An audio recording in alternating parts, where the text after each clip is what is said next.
أعوذ بالله من الشيطان الرجيم بسم الله الرحمن الرحيم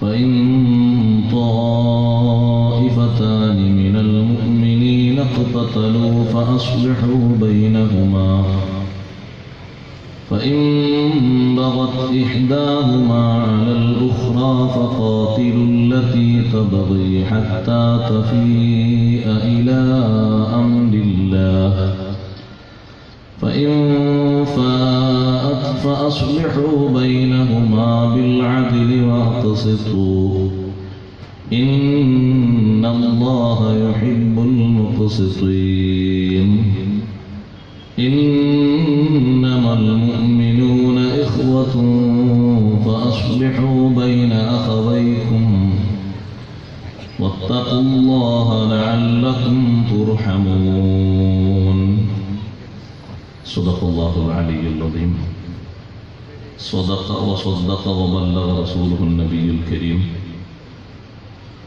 ونحن على ذلك من الشاهدين الشاكرين والحمد لله رب العالمين قال نبيكم صلى الله عليه وسلم المسلم أخو المسلم لا يظلمه ولا يعيبه ولا يخذله ولا يتطاول عليه في البنيان فيستر عليه الريح إلا بإذنه ولا يؤذيه بقتال قدره إلا أن يغرف له غرفة ولا يشتري لبنيه الفاكهة فيخرجون بها إلى صبيان جاره ولا يطعمونهم منها ثم قال النبي صلى الله عليه وسلم احفظوا ولا يحفظ منكم إلا قليل صدق شفيعنا رسول الله صلى الله عليه وسلم يا سيد السادات جئتك قاصدا أرجو رضاك وأحتمي بهماك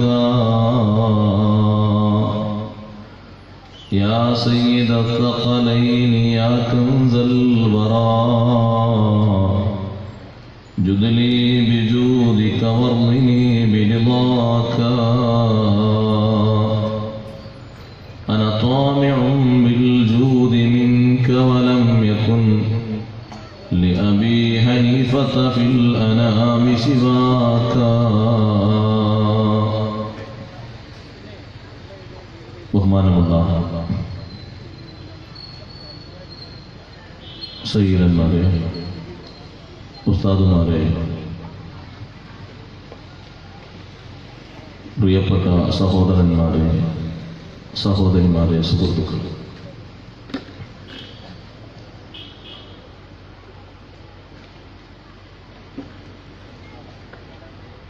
ഐക്യമാണ് ആവശ്യം, സംഘടനമല്ല എന്നുള്ള ശ്രദ്ധേയമായ ഒരു വിഷയം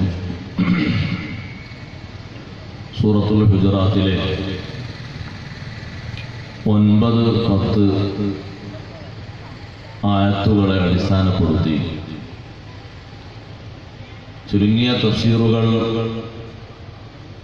ഓതി കേൾപ്പിച്ച് സാധാ സമയത്തു തന്നെ നിർത്തി നേരം വൈകാതെ പരിപാടി അവസാനിപ്പിക്കും. അല്ലാഹു സുബ്ഹാനഹു വ തആല തൊട്ടു മുമ്പ് 8-ാം സൂക്തത്തിൽ ഇന്നലെ നാം ഒക്കെ ശ്രവിച്ചതുപോലെ നമ്മുടെ വിശ്വാസത്തെ കരുത്താർജിക്കുന്നതിന് വേണ്ടി, ശക്തിപ്പെടുത്തുന്നതിനും സൗന്ദര്യവൽക്കരിക്കുന്നതിനും വേണ്ടി ചില മാർഗങ്ങളൊക്കെ ശ്രദ്ധിക്കുകയും സൂക്ഷിക്കുകയും വേണമെന്ന്, മാർഗദർശികളായി തീരാൻ അത് അത്യന്താപേക്ഷിതമാണെന്നും നാം ഒക്കെ കേട്ടുകഴിഞ്ഞു. എന്നാൽ ഒരു മഹാനഷ്ടം സംഭവിക്കുന്ന ഒന്നാണ് വിശ്വാസികൾക്കിടയിലെ കുടുംബപരമായും അയൽപക്കപരമായും കൂട്ടുകാരിലും മറ്റു ആളുകളിലൊക്കെ ഉണ്ടായിത്തീരുന്ന വിയോജിപ്പ്, അനൈക്യം. ഏറ്റവും നല്ലത് ഒത്തൊരുമിച്ചു പോകലാണ്. അതിന് ഏതെല്ലാം തലങ്ങളിൽ വരെ വിട്ടുവീഴ്ച മനോഭാവം സ്വീകരിക്കാൻ പറ്റുമോ അങ്ങനെയൊക്കെ സ്വീകരിക്കണമെന്നാണ് അല്ലാഹു സുബ്ഹാനഹു വ തആല ഈ ആയത്തിലൂടെ നമ്മെ പഠിപ്പിക്കുന്നത് എന്ന് വിശാലമായി ഈ ആയത്ത് ചർച്ച ചെയ്ത് ഈ 9ാമത്തെ സൂക്തത്തിൽ നിന്ന് 10 വിഷയങ്ങൾ എണ്ണി എണ്ണി പഠിപ്പിക്കുന്നുണ്ട് അല്ലാമ ഇമാം ഖുർത്തുബി റഹ്മത്തുള്ളാഹി അലൈഹി. ആവശ്യ സന്ദർഭത്തിൽ ഓരോന്നും ഇൻഷാ അല്ലാഹ് നമ്മൾ ഉദ്ധരിക്കും. 10 കൂടി പറയാൻ ഒക്കുമോ എന്നറിയില്ല. എന്നിരുന്നാൽ വിശുദ്ധ ഖുർആൻ ഉയർത്തുന്ന ഈ ആശയം, ഈ വിഷയം നമ്മൾ ഓരോരുത്തരും നമ്മുടെ വ്യക്തിപരമായി ആലോചിക്കേണ്ടതുണ്ട്. ഞാൻ എൻ്റെ കുടുംബത്തിലും കൂട്ടുകാരിലും ബന്ധുക്കളിലും അയൽക്കാരിലും ആരോടും എനിക്ക് യാതൊരു കശവിശയും ഇല്ല. ഞാൻ സ്വതന്ത്രനാണ്, സ്വസ്ഥനാണ്.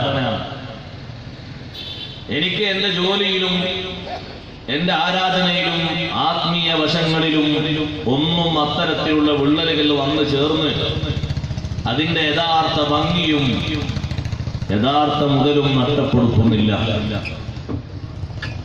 നമ്മുടെ ആരാധനകളിലൊക്കെ നമുക്ക് നശാത്ത് വരണമെങ്കിൽ പ്രധാനമായും വേണ്ടത് നമ്മുടെ ഖൽബ് ഫാരിഗാകണം.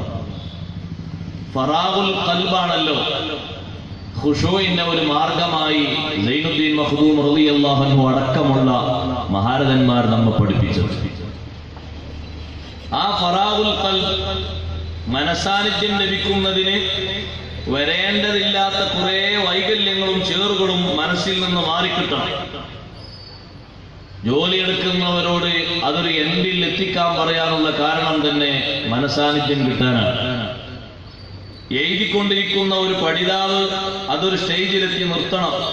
എന്നാൽ നിസ്കാരത്തിനും പ്രാർത്ഥനക്കൊക്കെ വലിയ സുഖാണ്. അങ്ങനെ എത്തിക്കുന്നതിന് വേണ്ടി കുറച്ച് ധൃതിപ്പെട്ട് കാര്യങ്ങൾ നീക്കണം. എല്ലാം കഴിഞ്ഞിട്ടാവാം എന്ന് ചിന്തിക്കരുത്. അപ്പോൾ ഒരു പക്ഷേ സമയം കഴിഞ്ഞു പോകും.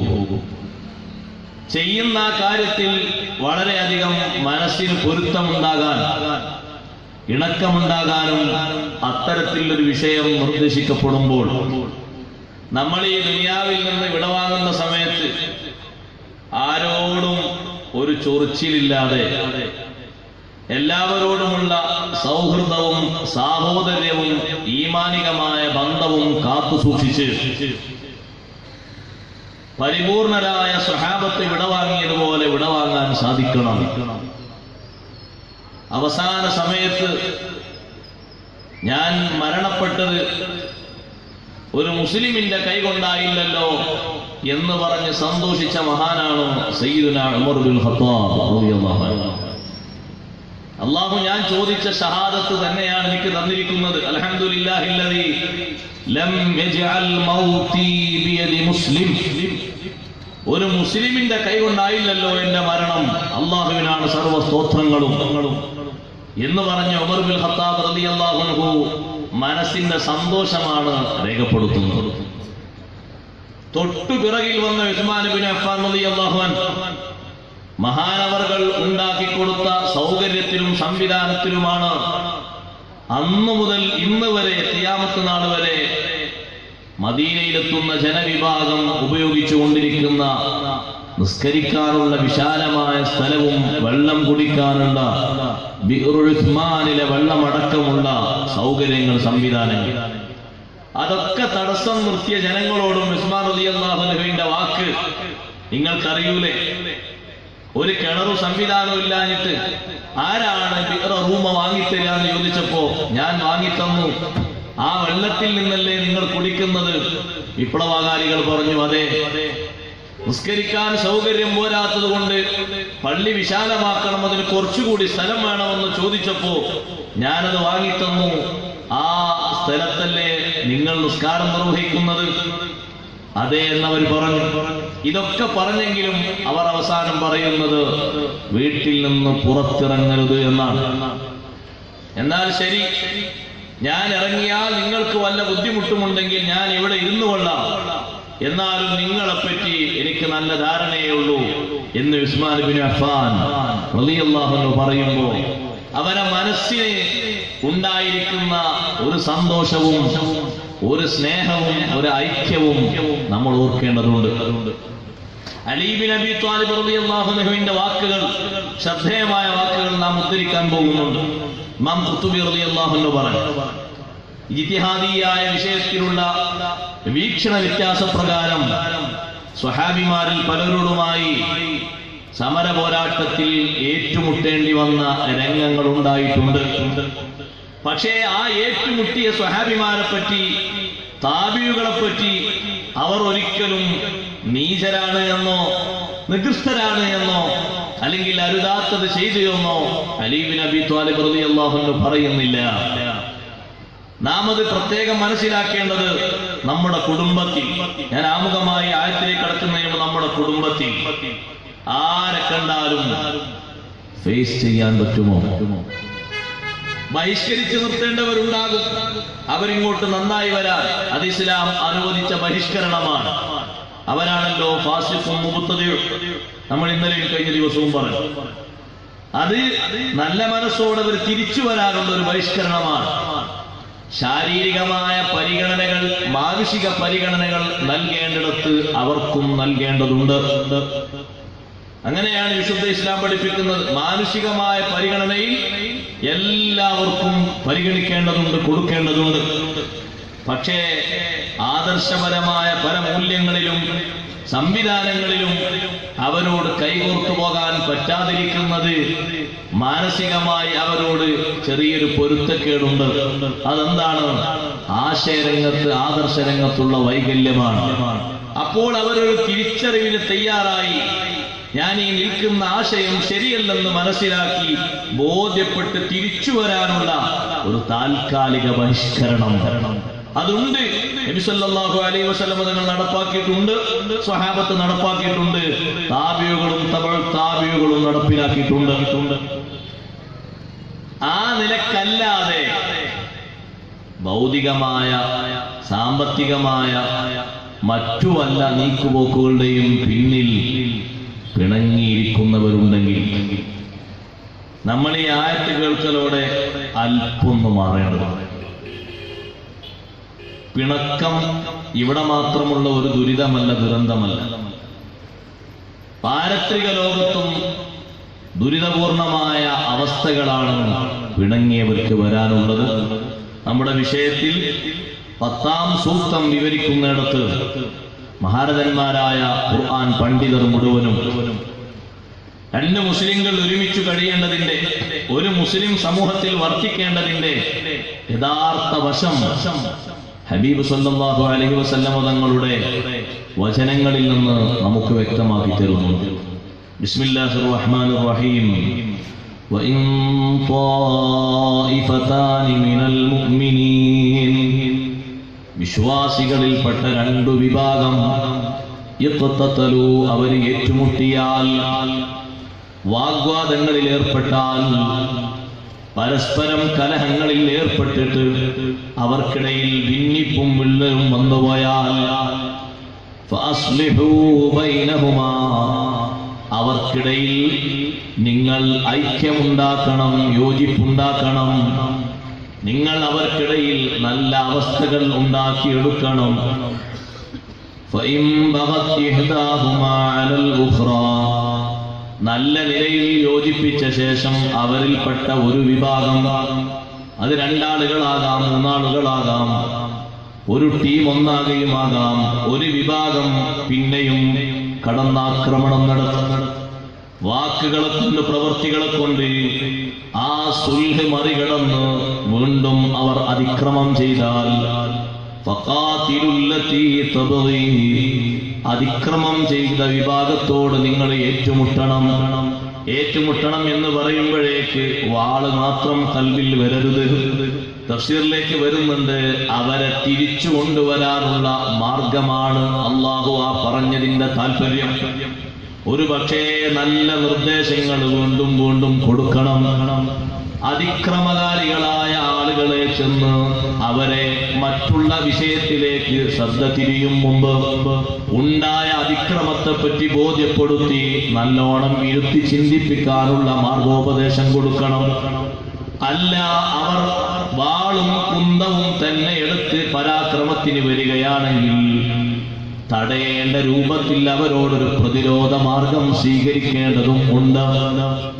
അല്ലാതെ അതിക്രമം ചെയ്തു എന്നതിന്റെ പേരിൽ പെട്ടെന്ന് പോയി അവരെ കൊന്നുകളയണം എന്നല്ല. ഫഖാതിലുല്ലതീ തബ്ഗി ഹത്താ തഫീഅ ഇലാ അംരില്ലാഹ്. അതിക്രമം ചെയ്ത ടീമിനോട് നിങ്ങൾ സമരത്തിൽ ഏർപ്പെടണം, ഏറ്റുമുട്ടണം. അള്ളാഹുവിന്റെ ആജ്ഞയിലേക്ക് അവര് മടങ്ങി വരും വരെ. അങ്ങനെ നിങ്ങൾ അവരോട് ഏറ്റുമുട്ടൽ തുടരുമ്പോ ഇടയ്ക്ക് വെച്ച് അവര് മടങ്ങാൻ തീരുമാനിച്ചാൽ ഇനി നിങ്ങൾ മടങ്ങിയിട്ട് കാര്യമില്ലെന്ന് പറയരുത്. ഫഇൻ ഫാഅത് ഫഅസ്ലിഹൂ ബൈനഹുമാ.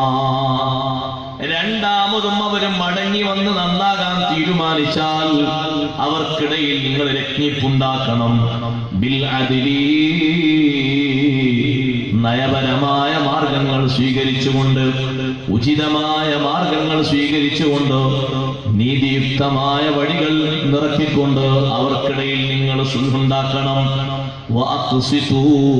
അങ്ങനെ രണ്ട് വിഭാഗത്തിനും ഇടയിൽ കാര്യം പറയുമ്പോൾ പൂർണ്ണമായും നിങ്ങൾ നീതി പാലിക്കണം. ഇന്നല്ലാഹ യുഹിബ്ബുൽ മുഖ്സിതീൻ. നീതി പാലിച്ച് കാര്യങ്ങൾ കൈകാര്യം ചെയ്യുന്ന ആളുകളെ അല്ലാഹു ഇഷ്ടപ്പെടുന്നു എന്നത് നിശ്ചയം. ഈ ആയത്തിന്റെ അവതരണവും അതിന്റെ വിശദീകരണവുമൊക്കെ വിശാലമായി പറയുമ്പോൾ എല്ലായിടത്തേക്കും കാര്യങ്ങൾ ചെന്നെത്തും. ഇവിടെ സുൽഹായി ജീവിക്കണം എന്ന് പറഞ്ഞതിന് ശേഷം മുഅ്മിനീങ്ങൾ എങ്ങനെയാണ് അവരുടെ നിലപാട് എന്നതാണ് അടുത്ത ചെറിയ ആയത്തിലൂടെ. ചെറിയ ആയത്തിൽ ഞാൻ പറയുന്നത് വിശാല വിശദീകരണമുണ്ട്, നമ്മൾ ഓതുമ്പോൾ ചെറുതായതുകൊണ്ടാണ്. ഇന്നമൽ മുഅ്മിനൂന ഇഖ്വ. യഥാർത്ഥ വിശ്വാസികൾ ഇഖ്വത്തുൻ, സഹോദരങ്ങളാണ്. അവർക്കിടയിലുള്ള സാഹോദര്യം ശരിക്കു പാലിക്കേണ്ടതുണ്ട്. ഫഅസ്ലിഹൂ ബൈന അഖവൈകും. ഫഅസ്ലിഹൂ, നിങ്ങൾ മെച്ചപ്പെടുത്തുക. ബൈന അഖവൈകും, നിങ്ങളുടെ സുഹൃത്ത് ബന്ധങ്ങൾക്കിടയിൽ നിങ്ങൾ മെച്ചപ്പെടുത്തുക. വത്തഖുല്ലാഹ ലഅല്ലകും തുർഹമൂൻ. അല്ലാഹുവിനെ സൂക്ഷിച്ച് ജീവിക്കുക, നിങ്ങൾക്ക് അനുഗ്രഹം ചെയ്യപ്പെടാൻ വേണ്ടി എന്ന് ഒറ്റ വാക്കിൽ അതിന് നമ്മൾ അർത്ഥം പറയുന്നു. വിശാലമായി പിന്നീട് പറയാം. ഇരിക്കട്ടെ, രണ്ട് വിഭാഗങ്ങൾ, അത് രണ്ട് ഗോത്രങ്ങളാകാം, അല്ലെങ്കിൽ രണ്ട് വ്യക്തികളാകാം, രണ്ട് അയൽക്കാരാകാം, രണ്ട് കുടുംബമാകാം, രണ്ട് ചേരി പ്രദേശത്തുകാരാകാം, രണ്ട് മതവിഭാഗങ്ങളിൽപ്പെട്ട രണ്ട് ടീമുകളാകാം. പക്ഷേ അതൊക്കെയുണ്ടെങ്കിലും ഇവിടെ പ്രധാനമായും പരാമർശിക്കുന്നത് മുഅ്മിനുകളെയാണ്. മുഅ്മിനുകളിൽ നിന്നുള്ള രണ്ട് വിഭാഗം ഇഖ്തതലൂ, അവരേറ്റുമുട്ടിയാൽ ഫഅസ്ലിഹൂ ബൈനഹുമാ, അവർക്കിടയിൽ നിങ്ങൾ സുൽഹുണ്ടാക്കണം. ഖുർആൻ പണ്ഡിതന്മാർ പഠിപ്പിക്കുന്നു, എന്താണ് സുൽഹ് എന്ന് പറഞ്ഞാൽ ഉപകാരപ്രദമായ ഏറ്റവും നല്ല അവസ്ഥ ഉണ്ടാക്കിയെടുക്കുക. രണ്ട് വിഭാഗത്തിനും ഉപകാരം വേണം, രണ്ട് വിഭാഗത്തിനും നിലനിൽപ്പ് വേണം. അങ്ങനെയുള്ള അൽ ഹുസൂലു അലൽ ഹാലത്തിൽ മുസ്തഖീമത്തിൻ നാഫിഅ, ഉപകാരപ്രദമായ നല്ല അവസ്ഥ സൃഷ്ടിച്ചെടുക്കുക, അതാണ് യഥാർത്ഥത്തിലുള്ള സുൽഹ്. ആ സുൽഹ് ഉണ്ടാക്കിയെടുക്കേണ്ടതുണ്ട്. എങ്ങനെ? ബിന്നുസുഹി, ഉപദേശം കൊടുത്തുകൊണ്ട്, വദ്ദുആഇ ഇലാ ഹുക്മില്ലാഹ്, അല്ലാഹുവിന്റെ തീരുമാനത്തിലേക്ക് ക്ഷണിച്ചുകൊണ്ടും. അത് പെൺകേസാണെങ്കിലും ആൺകേസാണെങ്കിലും ഒക്കെ അള്ളാഹുവിന്റെ ഹുക്കുമിലേക്ക് ക്ഷണിക്കാന്ന് പറഞ്ഞപ്പോഴേ എനിക്ക് അവിടെ ഓർമ്മ വന്നുകൊണ്ട് ഞാൻ പറയാം. ചില ഉപ്പമാരും ഉമ്മമാരും സമ്മതിക്കാത്തൊരു വിഷയമുണ്ട്. എത്ര നമ്മൾ മസാല ശരിക്കും ഇങ്ങനെ ഇബാറത്ത് വായിച്ച് പച്ച മലയാളത്തിൽ പറഞ്ഞു കൊടുത്താലും അങ്ങനെയൊക്കെ ആണെങ്കിലും അത് സമ്മതിക്കാൻ കഴിയില്ല എന്ന് പറയും. അവിടെ ശാഠ്യം ഒഴിവാക്കണം. അള്ളാഹുവിന്റെ ഹുക്മ് മറികടക്കാൻ പാടില്ല. എന്താ വിഷയം അറിയാം? വിവാഹം കഴിഞ്ഞു, എല്ലാവരും ശ്രദ്ധിച്ചോളൂ, നാടുകളിലൊക്കെ ഉണ്ടാവും. വിവാഹം കഴിഞ്ഞിട്ട് സ്ത്രീയും പുരുഷനും തമ്മിലുള്ള, ഭാര്യയും ഭർത്താവും തമ്മിലുള്ള ബന്ധവും കഴിഞ്ഞു. പിന്നെ എപ്പോഴോ ഒന്നൊരു സ്വരച്ചേർച്ച വന്ന് മുന്നോട്ട് പോകാത്ത അവസ്ഥ വന്നു. പിരിയാൻ വേണ്ടി ഒരുങ്ങുന്ന സമയത്ത് നൈനി ഹക്കിടപാടുകളൊക്കെ പരസ്പരം പറഞ്ഞു തീർക്കുക. അപ്പൊ ഭർത്താവിന്റെ പക്ഷം, ഭർത്താവിന്റെ ഉപ്പ പറഞ്ഞു, എന്ത് തന്നെയായാലും ഒരു 5 പവൻ അങ്ങോട്ട് കൊടുത്തിട്ട് നമുക്ക് കിട്ടിയേ പറ്റൂ. ഇത് മഹറാണ്. അള്ളാഹുവിന്റെ നിയമത്തിനെതിരെയാണ് ആ ശബ്ദിക്കുന്നത്. അള്ളാഹു പറഞ്ഞല്ലോ, നിങ്ങൾ അവരെ തൊടാത്ത രൂപത്തിൽ ശാരീരിക സ്പർശനം, സുഖ ഉപയോഗം നടത്താതെയാണ് നിങ്ങൾ മൊഴി ചൊല്ലുന്നതെങ്കിൽ നിങ്ങൾ നിശ്ചയിച്ചു കൊടുത്തതിന്റെ പകുതിയെ നിങ്ങൾ കൊള്ളുന്നു. അതേ സമയത്ത് ശാരീരിക ബന്ധം പുലർത്തിയാൽ പെണ്ണ് അല്ലാഹു തആല കൊടുക്കുന്ന വലിയ മഹത്വമാണ്. ആ മഹർ മുഴുവനും അവളുടെ അവകാശ സമ്പത്താണ്. അത് തിരിച്ചു വാങ്ങാൻ ഭർത്താവിനോ ഭർത്താവിന്റെ പിതാവിനോ ഒരു കോടതിക്കോ അധികാരമില്ല. പക്ഷെ അവിടെ സാഠ്യം പിടിക്കാൻ ഭാര്യയുടെ കുടുംബക്കാര് പറയണമെന്ന് ത്വലാഖില്ലി തരണം എന്ന് പറയുമ്പോൾ മറ്റൊരെന്താ പറഞ്ഞത്? ത്വലാഖ് അങ്ങോട്ട് എഴുതി റെഡിയാക്കി തരണമെങ്കിൽ ആ 5 പവൻ ഇങ്ങോട്ട് വെക്കണം. അപ്പൊ നമ്മൾ മസ്ലഹത്ത് നിൽക്ക് പറയാൻ, പിന്നെ ഇത് തീർത്തും നിങ്ങൾക്ക് നിഷേധിക്കപ്പെട്ട ഒരു സ്വത്താണ്, നിഷിദ്ധമായ ഒരു സമ്പത്താണ് നിങ്ങൾ വാങ്ങുന്നത്. നിങ്ങൾ അങ്ങനൊക്കെ പറഞ്ഞാലും അത് ഇവിടെ വെക്കണം എന്ന് പറയും. പിന്നെ അപ്പൊ നമ്മൾ അതിന്റെ ഹക്ക് പോലെ പറഞ്ഞാലും പറയും, അങ്ങനൊക്കെ ശരിയാണെങ്കിലും അത് ഇവിടെ വെക്കണം. അള്ളാഹുവിന്റെ ഹുക്മ് മറികടന്നുകൊണ്ടൊരു സുൽഹ് നടക്കൂല. അള്ളാഹുവിന്റെ വിധി ഏതാണോ ആ വിധി അംഗീകരിക്കേണ്ടേ. അത് മറികടന്നിട്ടുണ്ടോ മറ്റൊരു കാര്യം സഹോദരങ്ങളെ നമ്മൾ ശരിക്കും ആലോചിക്കേണ്ടതുണ്ട്. അങ്ങനെ വാങ്ങിവെച്ചവർ ഉണ്ടെങ്കിൽ അതാ പെണ്ണിന്റെ ഹക്കാണ്. നിങ്ങൾ മരിക്കുന്നതിന്റെ മുമ്പ് ബോധ്യമായത് ഇപ്പോഴാണെങ്കിൽ തിരിച്ചു കൊടുക്കണം. ഒരാളുടെയും മസ്ലഹത്ത് നിങ്ങൾ കേട്ടിട്ടില്ല. നിങ്ങൾ 5 പവനാ നിങ്ങൾക്ക് വലുപ്പമുള്ളത്. പക്ഷേ ത്വലാഖ് നിങ്ങൾ ചൊല്ലിക്കഴിഞ്ഞാലും ആരാന്റെ ഹക്ക് നിങ്ങളെ കയ്യിലാണ്. ആ പെണ്ണിന് കൊടുക്കേണ്ടതാണ്. ഈ സത്യത്തിൽ അത് 100 പവനാണ് മഹർ കൊടുത്തതെങ്കിലും വിശുദ്ധ ഇസ്ലാം അള്ളാഹു പഠിപ്പിക്കുന്ന നിയമം അങ്ങനെയാണ്. ആ പെണ്ണിന്റെ ശരീരവുമായി പുരുഷൻ ബന്ധപ്പെട്ട് കഴിഞ്ഞു. ഭാര്യ ഭർത്താക്കന്മാര് ബന്ധപ്പെടുന്ന രീതിയിലുള്ള ബന്ധം നടന്നുവെങ്കിൽ ഒരൊറ്റ പ്രാവശ്യമാണെങ്കിലും ശരി മഹർ മുഴുവനും സ്ഥിരപ്പെട്ടുപോയി. വാങ്ങാൻ പറ്റില്ല. പക്ഷെ അവിടെ അങ്ങോട്ട് പഠിച്ചോനെ ചില ആളുകളൊക്കെ കാണുമ്പോ അവര് നമ്മളെന്തേലും വടിയോ മുട്ടിയോ എടുത്ത് അടിക്കും തോന്നിപ്പോകും. ഇത്രമാത്രം അവർക്ക് ഈ പണത്തിന്റെ പിന്നിൽ ബുദ്ധിമുട്ടുണ്ടെങ്കിൽ എവിടെന്നെങ്കിലും പിരിവെടുത്ത് കൊടുക്കാൻ മതിയായിരുന്നു എന്ന് തോന്നിപ്പോകും. അത്രയും നിർബന്ധ വാശിയിലാണത് വാങ്ങുക. ഒരു ചെറിയ അഡ്ജസ്റ്റ്മെന്റ് പോലും ചെയ്യില്ല. ബാക്കി എന്ത് നമ്മൾ അങ്ങോട്ടും ഇങ്ങോട്ടും ചെയ്താലും ശരി, ബാക്കിയുള്ളൊന്നും ചെയ്യാനൊന്നുമില്ല. ആ പെണ്ണിന്റെ ഒപ്പ് കൊടുത്ത പെണ്ണിന്റെ കയ്യിലുണ്ട്. ഭർത്താവിന് കാര്യത്തൊന്നും കൊടുത്തിട്ടൊന്നുമില്ല, കൊടുക്കേണ്ട സാഹചര്യമില്ല. അവരെത്ര നല്ല സമ്പന്നരാണ്, എന്റെ ആവശ്യമില്ല. പക്ഷേ ഈ വിഷയത്തിന്റെ പിന്നിൽ അവര് പറയുന്നത് എന്തായാലും വേണ്ടിയില്ല, അതുകൊണ്ട് കിട്ടണം. അങ്ങനെ നടന്നതുണ്ടെങ്കിൽ നമ്മൾ അതിന് നേതൃത്വം നൽകിയിട്ട് അങ്ങനെ വാങ്ങിക്കൊടുത്തെങ്കിൽ ആരാന്റെ ഹക്കാണ് സഹോദര വാങ്ങിക്കൊടുത്തത്? ആ പെണ്ണിന്റെ ഹക്ക്. ആ പെണ്ണ് മനസ്സറിഞ്ഞ് പൊരുത്തപ്പെട്ട് നിനക്ക് തന്നാലല്ലാതെ നീ അത് സ്വീകരിക്കാൻ പാടില്ലല്ലോ. എങ്ങനെ സ്വീകരിക്കും? എങ്ങനത് ഉൾക്കൊള്ളും?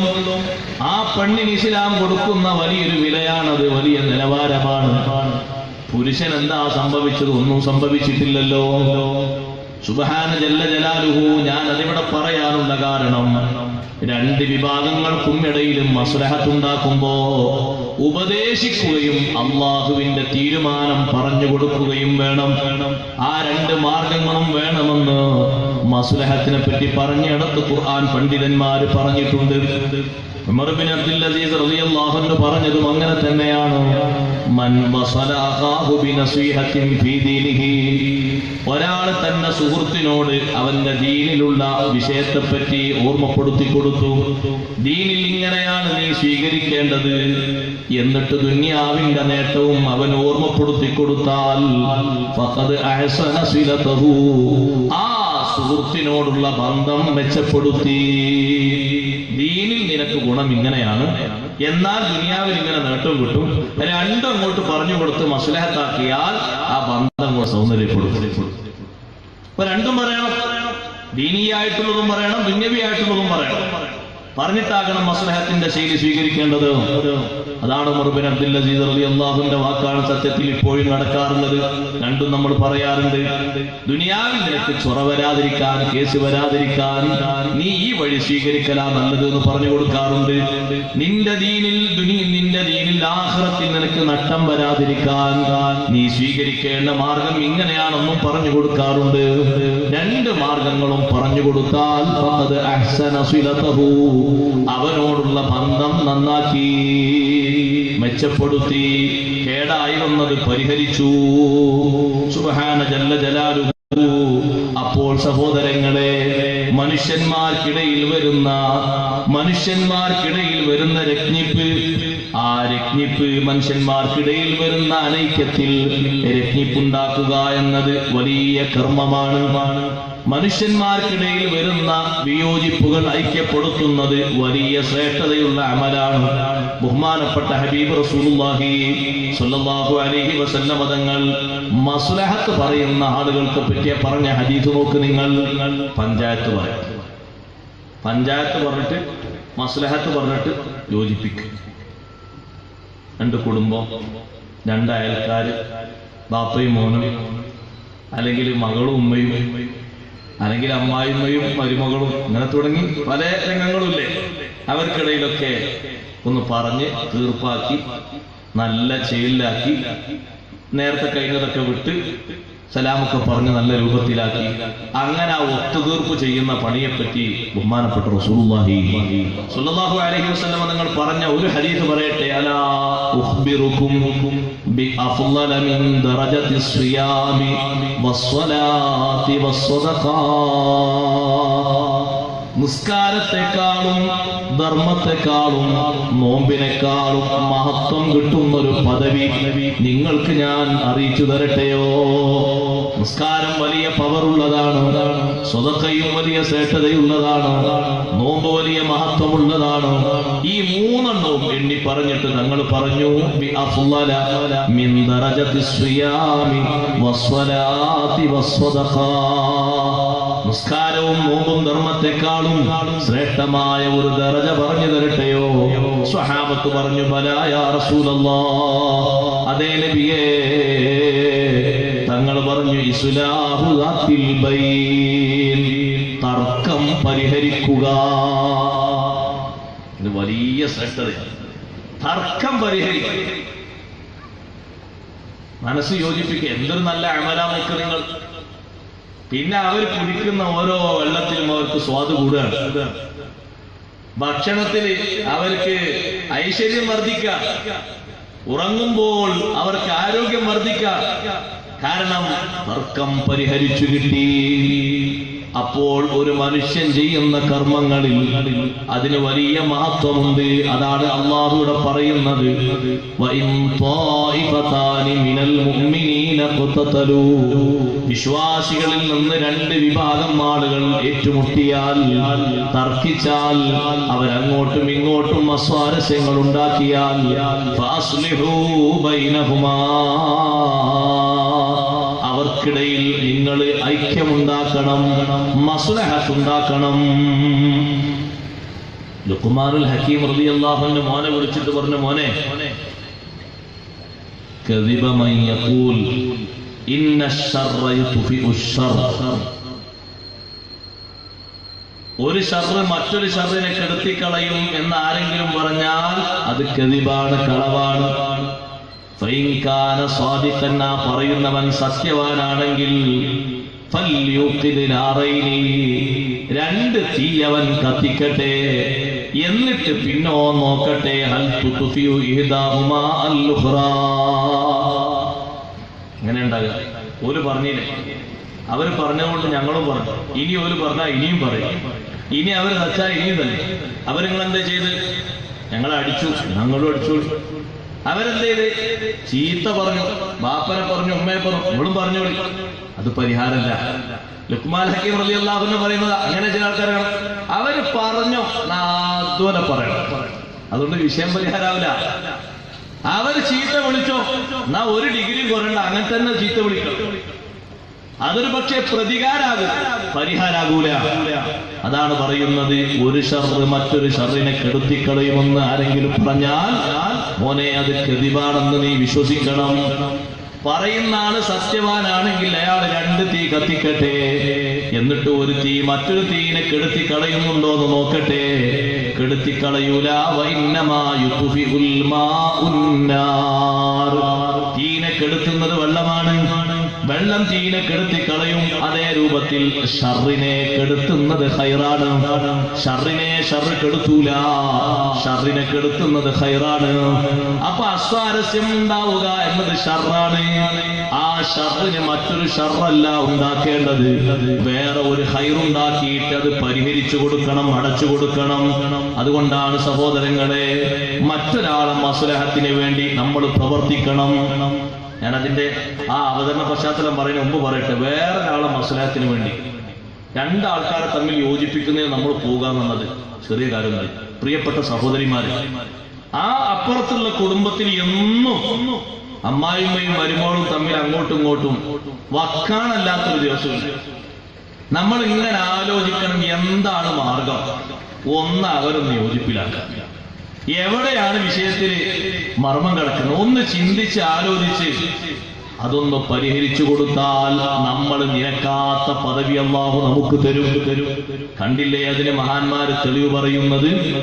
മറ്റൊരാളെ മസ്ലഹത്തിന് വേണ്ടി പോയാൽ, മറ്റൊരാൾക്ക് നന്മ കിട്ടുന്ന കാര്യത്തിന് വേണ്ടി പോയാൽ നമ്മൾ പ്രതീക്ഷിക്കാത്ത പദവി അല്ലാഹു തരുമെന്നതിന് മഹാന്മാര് ഉദാഹരണം പറയുന്നത് കലീമുല്ലാഹി മൂസാ അലൈഹിസ്സലാം.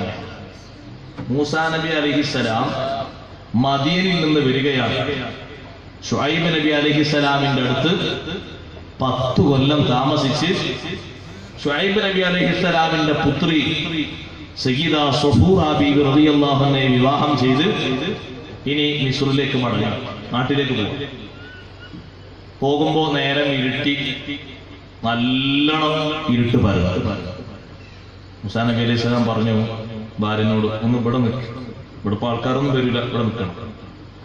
അവിടെ തീ കാണുന്നുണ്ട്, ഞാൻ ആ തീ ഒന്ന് അതിൽ നിന്ന് ഒരു ചെറിയ ശകലം കത്തിച്ച് ഞാൻ ഇങ്ങോട്ട് വരാം, എന്നിട്ട് നമുക്ക് രണ്ടുപേർക്കും പോകാം എന്ന് പറഞ്ഞ് ഭാര്യയ്ക്ക് വഴി കാണിച്ചു കൊടുക്കാൻ വേണ്ടി കലീമുല്ലാഹി മൂസ അലൈഹിസ്സലാം ദൂരെ കാണുന്ന തീ കത്തുന്ന പ്രതലത്തിലേക്ക് പോയി നോക്കുമ്പോൾ കിട്ടുന്നത് എന്താണെന്നറിയോ?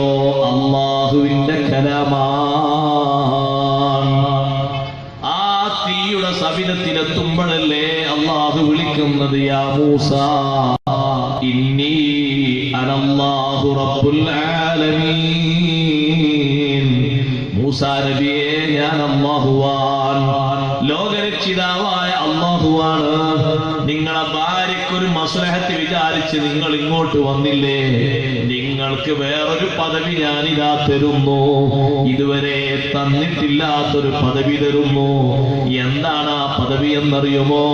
അതിന്റെ അടയാളമായിട്ട് അൽഖി അസാക്, കയ്യിൽ പിടിച്ചിരിക്കുന്ന വടിയൊന്ന് താഴെയിടൂ മൂസാ നബിയെ. വടി ഇങ്ങനെ ഇങ്ങനെ ചലിക്കാൻ തുടങ്ങിയപ്പോ കഅന്നഹാ ജാന്നുൻ വല്ലാ മുദ്ബിറാ, വടി ഇങ്ങനെ ചലിക്കാൻ തുടങ്ങിയപ്പോ മൂസാ നബി അലൈഹിസ്സലാം ഒന്ന് പിറകോട്ട് നിന്നപ്പോ, വേണ്ട യാ മൂസാ ലാ തഖഫ്, പേടിക്കരുത് പേടിക്കരുത്, ഇന്നീ ലാ യഖാഫു ലദയ്യൽ മുർസലൂൻ, മുർസലുകൾ എന്റെ സവിധത്തിൽ പേടിയുള്ളവരല്ല. നിങ്ങൾ ആ വടിയുടെ ഒരു ഭാഗം പിടിക്കൂ, അത് പൂർവസ്ഥിതിയിലാകും. അതേ ഈ വടിയും നിങ്ങളുടെ കൈയൊന്നെടുത്തിട്ട് കക്ഷത്തിന്റെ അടിഭാഗത്തൊന്ന് വെച്ച് ഒന്ന് പുറത്തേക്ക് എടുക്കൂ. കണ്ടില്ലേ നിങ്ങൾ സുന്ദരമായ പ്രകാശം, പ്രകാശരശ്മികൾ കൈകളിൽ നിന്ന് വിരലുകളിൽ നിന്ന് അടിച്ചു വീശുന്നത് കണ്ടില്ലേ? ഇത് രണ്ടും നിങ്ങൾ സ്വീകരിച്ചുകൊണ്ട് ഇദ്ഹബ് ഇലാ ഫിർഔൻ, നിങ്ങൾ ഫിർഔനിലേക്ക് പോകണം, നിങ്ങളെ ഞാൻ റസൂലായി നിശ്ചയിച്ചു. അല്ലാഹു ജല്ല ജലാലുഹു പറയും. ആ വിഷയം തെളിവെടുത്തുകൊണ്ട്, ഞാൻ ആ ഇബാറത്തൊന്നും വായിക്കുന്നില്ല, നേരം ഉണ്ടാകൂല എന്ന് വിചാരിച്ചുകൊണ്ട് ആ വിഷയം തെളിവ്. മൂസാ നബി അലൈഹി സ്വലാമിൽ അങ്ങനെ ചിന്ത പോലുമില്ലല്ലോ മനസ്സിൽ. ഞാനിപ്പോ ആ തീയിന്റെ അടുത്ത് പോയാല് എനിക്ക് ഇങ്ങനെ അല്ലാഹു തആലയുടെ കലാം കിട്ടുന്നു, ഒരു ചിന്തയില്ല, അങ്ങനെ മനസ്സിൽ ഉദിച്ചിട്ട് പോലുമില്ല. സഫൂറ ബീവിയോട് പറഞ്ഞു, ഒന്ന് നിൽക്ക്, നമുക്ക് വഴി കാണാൻ അവിടുന്ന് ഒന്ന് ഒരു ചൂട്ട് കത്തിച്ചു കൊണ്ടുവന്നാലേ അതുകൊണ്ട് അങ്ങനെ പോകാതെ സുഖാണല്ലോ. ആ ഒരു മസ്ലഹത്തിന് വേണ്ടി പോയപ്പോ അള്ളാഹു കൊടുത്തത് എന്താ? റിസാലത്താണ്, അള്ളാഹുവിന്റെ കലാമല്ലേ. അള്ളാഹു തആല കൊടുത്തില്ലേ സുന്ദരമായ അർത്ഥത്തിൽ. മുർസലുകളിൽ ഉന്നത പദവിയല്ലേ കിട്ടുന്നത്. തിൽക്കർ റുസുലു ഫളൽനാ ബഅദഹും അലാ ബഅദ് മിൻഹും മൻ കല്ലമല്ലാഹ്. മുർസലുകൾ വ്യത്യസ്ത പദവിയുള്ളവരാണ്, അവരിൽ ഏറ്റവും ഉന്നത പദവിയുള്ളവർ മിൻഹും മൻ കല്ലമല്ലാഹ്, അല്ലാഹു സംവദിച്ചവരാണ്. അല്ലാഹുവിന്റെ കലാം ശ്രവിച്ചവർ, അല്ലാഹു സംസാരിച്ചവർ.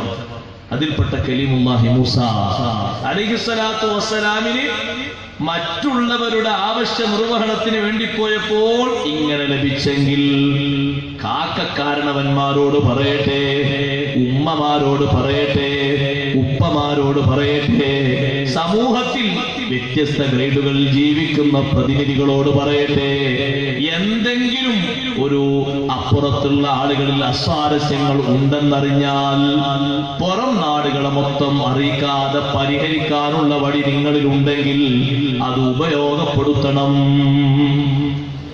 അത് ഉപയോഗപ്പെടുത്തിയിട്ട് അവർക്കിടയിൽ ഒരു യോജിപ്പുണ്ടാക്കിയ അള്ളാഹു നിങ്ങളിൽ വരാനിരിക്കുന്ന എന്തു മുസീബത്തൊന്നോ തട്ടിമാറ്റും.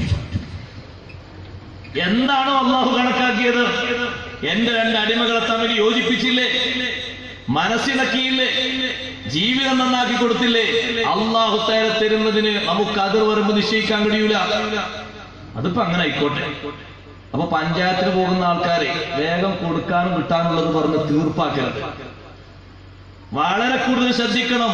ഒന്ന് യോജിച്ചു പോകാൻ കഴിയോ? അങ്ങനെയല്ലേ ഇസ്ലാമും പറഞ്ഞത്. പുരുഷന്റെയും സ്ത്രീയുടെയും ഭാഗത്തിനൊന്ന് വിട്ടുപിരിയുന്നതിന്റെ സന്ദർഭം വരികയാണെങ്കിൽ എന്തു ചെയ്യണം?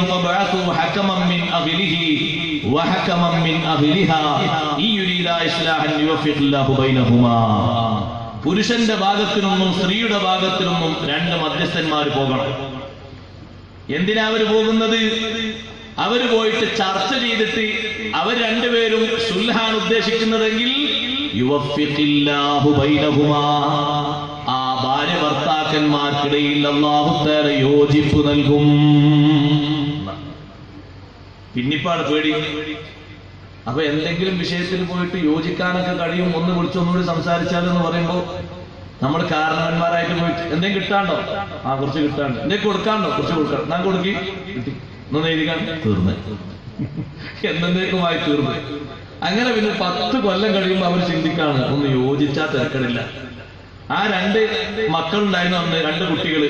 അവരുമ്മാനോട് കല്ല ഉമ്മ എന്ത് കാരണത്തിലാണ് ബാപ്പയും മോളും തമ്മിൽ പിരിഞ്ഞ്?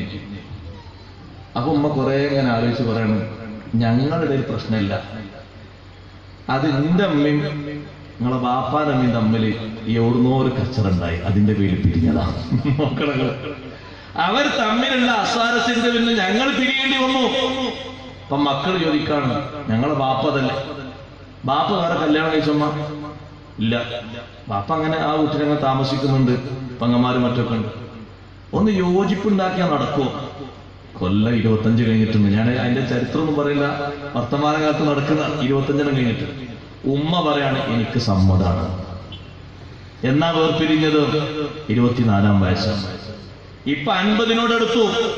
മക്കള് വലുതായി അത്യാവശ്യം ജോലിയിലേക്ക് കടക്കാനാകുമ്പോ അവർക്കൊരു ബോധോദയം, അവർ ചിന്തിക്കാൻ ഒരു മസ്ലഹത്തിന്റെ വഴി. ഉമ്മ പറയുന്നു എനിക്ക് കുഴപ്പമൊന്നുമില്ല, അവരെ ഭാഗത്ത് കുഴപ്പമുണ്ട്, എനിക്ക് കുഴപ്പമൊന്നുമില്ല.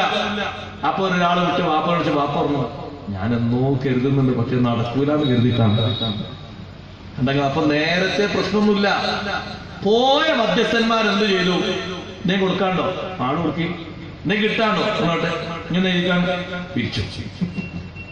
ഇതിന് പോകരുത്. ഇതാണ് അല്ലാഹു പറയുന്നത്, ഈ യുരീദ ഇസ്ലാഹൻ യുവഫിഖില്ലാഹു ബൈനഹുമാ. പോകുന്ന മധ്യസ്ഥന്മാര് ഐക്യമാണ് ഉദ്ദേശിക്കുന്നതെങ്കിൽ യുവഫിഖില്ലാഹു ബൈനഹുമാ, ആ ഭാര്യ ഭർത്താക്കന്മാർക്കിടയിൽ അല്ലാഹു യോജിപ്പ് നൽകും. നിങ്ങൾ നൽകണ്ട, അല്ലാഹു നൽകും. പക്ഷെ ഉദ്ദേശിക്കുന്നത് മസ്ലഹത്താണ്. അത് ഞാൻ തിരിച്ചാണ്. അങ്ങനെയാണ് ഇങ്ങനെയാണ്. കോർണിയുടെ ഏത് ഭാഗത്തുണ്ടാവും? അപ്പുറത്തുണ്ടാകും, വൈകല്യം ഇപ്പുറത്തുണ്ടാകും. പക്ഷെ വൈകല്യം ഏതെങ്കിലും രൂപത്തിൽ മാത്രം കണ്ട് മുറിക്കരുത്. ഇപ്പുറത്തെ നന്മയുണ്ടാകും, അപ്പുറത്തും നന്മയുണ്ടാകും. ആ നന്മകളുടെ ഭാഗം കണ്ട് ചേർത്ത് കൊടുക്കണം. അങ്ങനെ വേണ്ടത്. അപ്പൊ ഇപ്പൊ പറഞ്ഞ വിഷയം എന്താ? മസ്ലഹത്തിന് ആരെങ്കിലും ക്ഷണിച്ച് നമ്മളോട് പറയാം നിങ്ങളൊന്ന് ആ വിഷയത്തിൽ നിന്ന് ഇടപെടണം. ഞാൻ ഇടപെടൂല. എന്താ ഇടപെട്ടാല് നിങ്ങൾക്ക് എന്തെങ്കിലും കിട്ടുന്നത് കുറഞ്ഞു പോകുന്നുള്ള പേടിയോ? സുഹൃത്തെ, ഒരു ചെറിയ ഭാഗം പറ്റുമോ? ഒന്ന് വിളിച്ച് അന്വേഷിച്ച് ബാധ്യത നിർവഹിക്കുന്ന രൂപത്തിൽ ഉണർത്തി കൊടുക്കാൻ പറ്റുമോ? അള്ളാഹു തരുന്ന ദറജക്ക് കണക്കില്ല. മസ്ലഹത്തിന് കഴിയുമെങ്കിൽ ആ മാർഗം സ്വീകരിക്കണം. പ്രവിശാലമായി പറയേണ്ടതാണ്, എത്ര വർഷങ്ങളാണ് ഇമാമുല്ലാദം അബൂ ഹനീഫ റളിയല്ലാഹു അൻഹു കാത്തുനിന്നത് അയൽവാസിയായ കള്ളുകുടിയനെ ഒന്ന് നന്നാക്കാൻ. എന്നും ആ വീട്ടില് ശബ്ദകോശങ്ങൾ. അയാൾ വീട്ടിലെത്തിയെന്ന് കണ്ട ഇമാമുല്ലാദം ഞങ്ങൾക്ക് തിരിയും. മഹാനവറുകൾ ഇശാ നിസ്കാരമൊക്കെ കഴിഞ്ഞ് പള്ളിയിൽ ഇങ്ങനെ വന്ന് വീട്ടിലെത്തിയാൽ അയൽവാസി ഉണ്ടാകും ഇങ്ങനെ കുടിച്ച് മതോന്മത്തനായിട്ട് ഇങ്ങനെ പാട്ട് പാടുന്നുണ്ട്. അല്ലാഹുനി വഅയ്യു ഫതൻ അല്ലാഹു ലിയൗമി കരീഹതിൻ വസിദാദി തഗ്രി. പാട്ട് ഇങ്ങനെ പാടുക. പാട്ട് പാടിക്കഴിഞ്ഞ് നിർത്തിയാൽ പിന്നെ ഒച്ചപ്പാട് തുടങ്ങി. അദ്ദേഹത്തിന്റെ മസ്ത് തെളിയുന്നത് വരെ അവിടുന്ന് ഒച്ചപ്പാടും തർക്കവും ചീത്തവിളിയും ഇതുകൊണ്ട് ഇങ്ങോട്ട് ആകെ കുടുങ്ങി. ഇമാമുല്ലാദം തങ്ങൾ എന്താ കരുതുന്നത്? ഒരു ചാൻസ് എപ്പോഴെങ്കിലും അല്ലാഹു ഒന്ന് കിട്ടിയെങ്കിൽ ഒന്നും ഉപദേശിക്കായിരുന്നു. എപ്പോഴെങ്കിലും പറ്റുന്നൊരു ചാൻസ് കിട്ടണമല്ലോ, അത് കാത്തു കഴിയാം. ഒരു ദിവസം വന്നപ്പോ ശബ്ദം കേൾക്കുന്നില്ല. ഭാര്യയോട് ചോദിച്ചു, അല്ല ഇന്നിപ്പോ പാട്ടൊന്നുമില്ലല്ലോ, എന്താ പാട്ടില്ലാത്ത? അപ്പൊ ഭാര്യ പറഞ്ഞു, ഉച്ചക്ക് പോലീസുകാർ പിടിച്ചുകൊണ്ടേന്ന് പറഞ്ഞു. പഠിച്ചവനെ പോലീസുകാരും ഉണ്ട്. പരാതി കൊടുത്താര? പരാതി കൊടുത്ത് ബാപ്പ, ഉമ്മ, ഭാര്യ, മക്കൾ എല്ലാരും പരാതി എല്ലാരും കൊടുത്തു. കാരണം എല്ലാവർക്കും ശല്യമായി. മക്കൾക്ക് ഈ പിതാവ് ശല്യമായി വർത്തിച്ചു. അവരെയും ആക്രമിക്കാൻ തുടങ്ങി. കൊണ്ടുപോയി. ആ സ്പോട്ടിൽ പാതിരാത്രിയിൽ തന്നെ ഇശാ നിസ്കാരം കഴിഞ്ഞ് വന്ന് ഭക്ഷണം കഴിച്ച ഉടനെ തന്നെ വാഹനമെടുത്ത് ഇമാമുല്ലാദം അബൂ ഹനീഫത്തുൽ കൂഫി റളിയല്ലാഹു അൻഹു, എത്ര വലിയ ഗ്രേഡുള്ള മഹാനാണ്. അവരെ ബർക്കത്തുകൊണ്ട് അല്ലാഹു നമുക്ക് ഇൽമേറ്റി തരട്ടെ. അബൂ ഹനീഫ ഇമാമ് തങ്ങളെ പിന്നാലെ നടന്നിട്ട് ഒന്ന് കാറ്റ് തട്ടിയാൽ മതി, നമ്മുടെ കൽബിന്റെ കീടങ്ങളൊക്കെ കരിഞ്ഞു പോകും. അത്തരത്തിൽ പ്രകാശരശ്മികൾ വിളിച്ച മഹാനാണ്. ലോകത്തുള്ള മുഴുവൻ പണ്ഡിതന്മാരും ഫിഖ്ഹ് സ്വീകരിച്ച്, അറിവ് സ്വീകരിച്ച് സന്താനങ്ങളായി വർത്തിച്ചത് ആ ഇമാമിന്റെ മക്കളായിട്ടാണ്. അന്നാസു കുല്ലുഹും റിയാലു അബീ ഹനീഫത ഫിൽ ഫിഖ്ഹ്. വിവരം നേടിയതിൽ സർവ്വ പണ്ഡിതന്മാരും അബൂ ഹനീഫ റളിയല്ലാഹു അൻഹുവിന്റെ സന്താനങ്ങളാണെന്ന് പണ്ഡിത ലോകം ഏകോപിച്ച് പറയുന്ന ഒരു വിഷയമാണ്. അത്തരത്തിൽ ഇൽമുള്ള മഹാൻ ജയിലിലേക്ക് പോകുന്നു.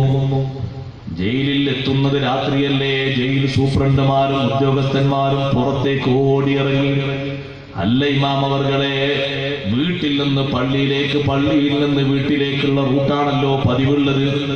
ഇന്നേരത്ത് ഇങ്ങോട്ട് വരേണ്ടതില്ലല്ലോ, ഒരു എഴുത്ത് കൊടുത്തേച്ചാൽ പോരെ. ആ സമയത്ത് ഇമാമുല്ലാദം തങ്ങൾ പറഞ്ഞു, നിശ്ചയിച്ചു വന്നതാണ്, തീർപ്പാക്കി വന്നതാണ്, ഞാൻ ഉറപ്പിച്ചു വന്നതാണ്. എന്റെ അയൽക്കാരൻ നിങ്ങൾ പിടിച്ചുകൊണ്ടു വന്നിട്ടുണ്ടോ? അവരെ നിങ്ങൾ ശിക്ഷിക്കരുത്, ഞാനൊന്ന് പറഞ്ഞു നോക്കട്ടെ. ആ കുടുംബ സലാമത്തല്ല, തള്ളലല്ല, അതെല്ലാവർക്കും കഴിയും തള്ളൽ. ഓൻ കൂടി ആട് പോട്ടെ, മറ്റോനങ്ങ ഓനും പോട്ടെ, ഓനും പോട്ടെ, ഒലക്കെ പോട്ടെ, നമ്മളെ മാത്രം സ്വർഗത്തിൽ ഇങ്ങനെ. പണ്ട് കാണാതായി പോയാൽ ഓല് പറഞ്ഞാല് നമ്മള് മാത്രം ഇങ്ങനെ സ്വർഗത്തിൽ, ബാക്കിയുള്ളതൊക്കെ നടക്കും. അങ്ങനെ പറ്റും. എന്തെങ്കിലും ഒരു ചെറിയ പഴുതുണ്ടോ? പറ്റുമോ? എങ്ങനെയെങ്കിലൊക്കെ മദ്യപിക്കൂല. എനിക്ക് റെക്കമെൻഡിന് നിങ്ങൾ വന്നല്ലോ അബൂ ഹനീഫ തങ്ങളെ, ഇനി ഞാൻ ഈ പണിക്കില്ല. എന്റെ കുടുംബം എനിക്ക് ശഫാഅത്തിന് വരില്ല, എന്റെ ഭാര്യ എനിക്ക് റെക്കമെൻഡിന് വരില്ല. കാരണം അതിനു മാത്രം ഞാൻ അവരെ ആക്രമിച്ചിട്ടുണ്ട്, ചീത്ത പറഞ്ഞിട്ടുണ്ട്, മാനഹാനി വരുത്തിയിട്ടുണ്ട്, ദേഹോപദ്രവം നടത്തിയിട്ടുണ്ട്. നിങ്ങൾ എനിക്ക് വേണ്ടി വന്നല്ലോ. കുടിയന് ഇനിയും കുടിക്കാനുള്ള സപ്പോർട്ട് കൊടുത്ത് പണം കൊടുത്ത് മോചിപ്പിക്കാൻ വന്നതല്ല. അങ്ങനെ ചിന്തിക്കരുത്. അങ്ങനെയും ഉണ്ട് കുറെ കള്ളന്മാര്. കുടിയന്മാരെയും മറ്റും പിടിച്ചു കൊണ്ടുപോയാൽ മറ്റുള്ളവർക്ക് കൈക്കൂലി കൊടുത്തിട്ട് ഇവരെ പതുക്കങ്ങോട്ട് തട്ടിക്കൊണ്ടുവരുന്നവരുണ്ട്. അതല്ല കേട്ടോ ഈ ശൈലി. വിളിച്ചുപദേശിച്ച് മസ്ലഹത്ത് ചെയ്ത് നന്നാക്കലാണ്. ഇമാമുൽ ആലം അബൂ ഹനീഫ തങ്ങൾ ജയിലിൽ സന്ദർശിച്ചു. അന്നത്തെ രാത്രി ജയിൽ പുള്ളികൾക്ക് മുഴുവനും പൊതുമാപ്പ് നൽകി. ഇമാം സുയൂത്തി തങ്ങൾ രേഖപ്പെടുത്തിയത് കാണാം.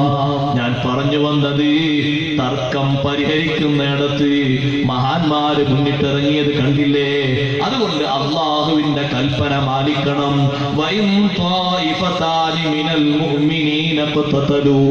വിശ്വാസികളിൽപ്പെട്ട രണ്ട് വിഭാഗം ഏറ്റുമുട്ടിയാൽ, വാഗ്വാദം നടത്തിയാൽ, അങ്ങോട്ടും ഇങ്ങോട്ടും പറ്റാത്തത് പറഞ്ഞ് പറഞ്ഞ് പറഞ്ഞ് പിണങ്ങിയാൽ,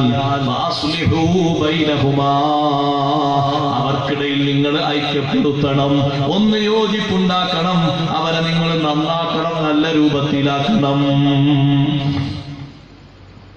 നേരത്തെ പറഞ്ഞ കലിമുല്ലാഹി മൂസ അലൈഹിസ്സലാം, മൂസാ നബി അലൈഹിസ്സലാമിന് ആ ഒരൊറ്റ കാര്യത്തിന് പോയത് കൊണ്ട് പിൽക്കാലത്തുള്ള പ്രബോധന പ്രവർത്തനങ്ങളിലൊക്കെ അല്ലാഹു തആല സുഖം നൽകി, എളുപ്പം നൽകി. മൂസാ നബി അലൈഹിസ്സലാമിനെ കൊല്ലാൻ വേണ്ടിയുള്ള ചർച്ചകൾ നടക്കുമ്പോഴാണ് മൂസാ നബി അലൈഹിസ്സലാം മദീനയിലേക്ക് പോയത്. പക്ഷേ ഭാര്യയുടെ കാര്യത്തിന് വേണ്ടി, മസ്ലഹത്തിന് വേണ്ടി ഭർത്താവ് അങ്ങനെ മുന്നിട്ടിറങ്ങിയപ്പോൾ നമ്മളിപ്പോ തിരിച്ചു പറയും പറഞ്ഞോളൂ, ഞാനിവിടെ നിൽക്കുന്നു പോയി നോക്കുന്നത്. അങ്ങനല്ല, നിങ്ങളിവിടെ നിൽക്കി, ഞാനൊന്ന് പോയി നോക്കാം, ഞാനൊരു ചൂട്ട് കത്തിച്ചു വരാം.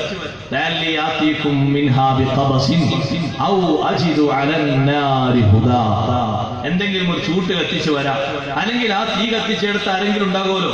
ഏതാ റൂട്ട് എന്ന് ചോദിച്ചാൽ എളുപ്പമാണല്ലോ. നമ്മൾ തൂരിസീനയിലേക്കൊക്കെ പോകുമ്പോൾ ശരിക്കും നമുക്ക് ആ റൂട്ട് ഇങ്ങനെ തിരിയും. അള്ളാഹു തൗഫീഖ് നൽകട്ടെ. ശരിക്ക് തിരിയാ റൂട്ട് ഇങ്ങനെ.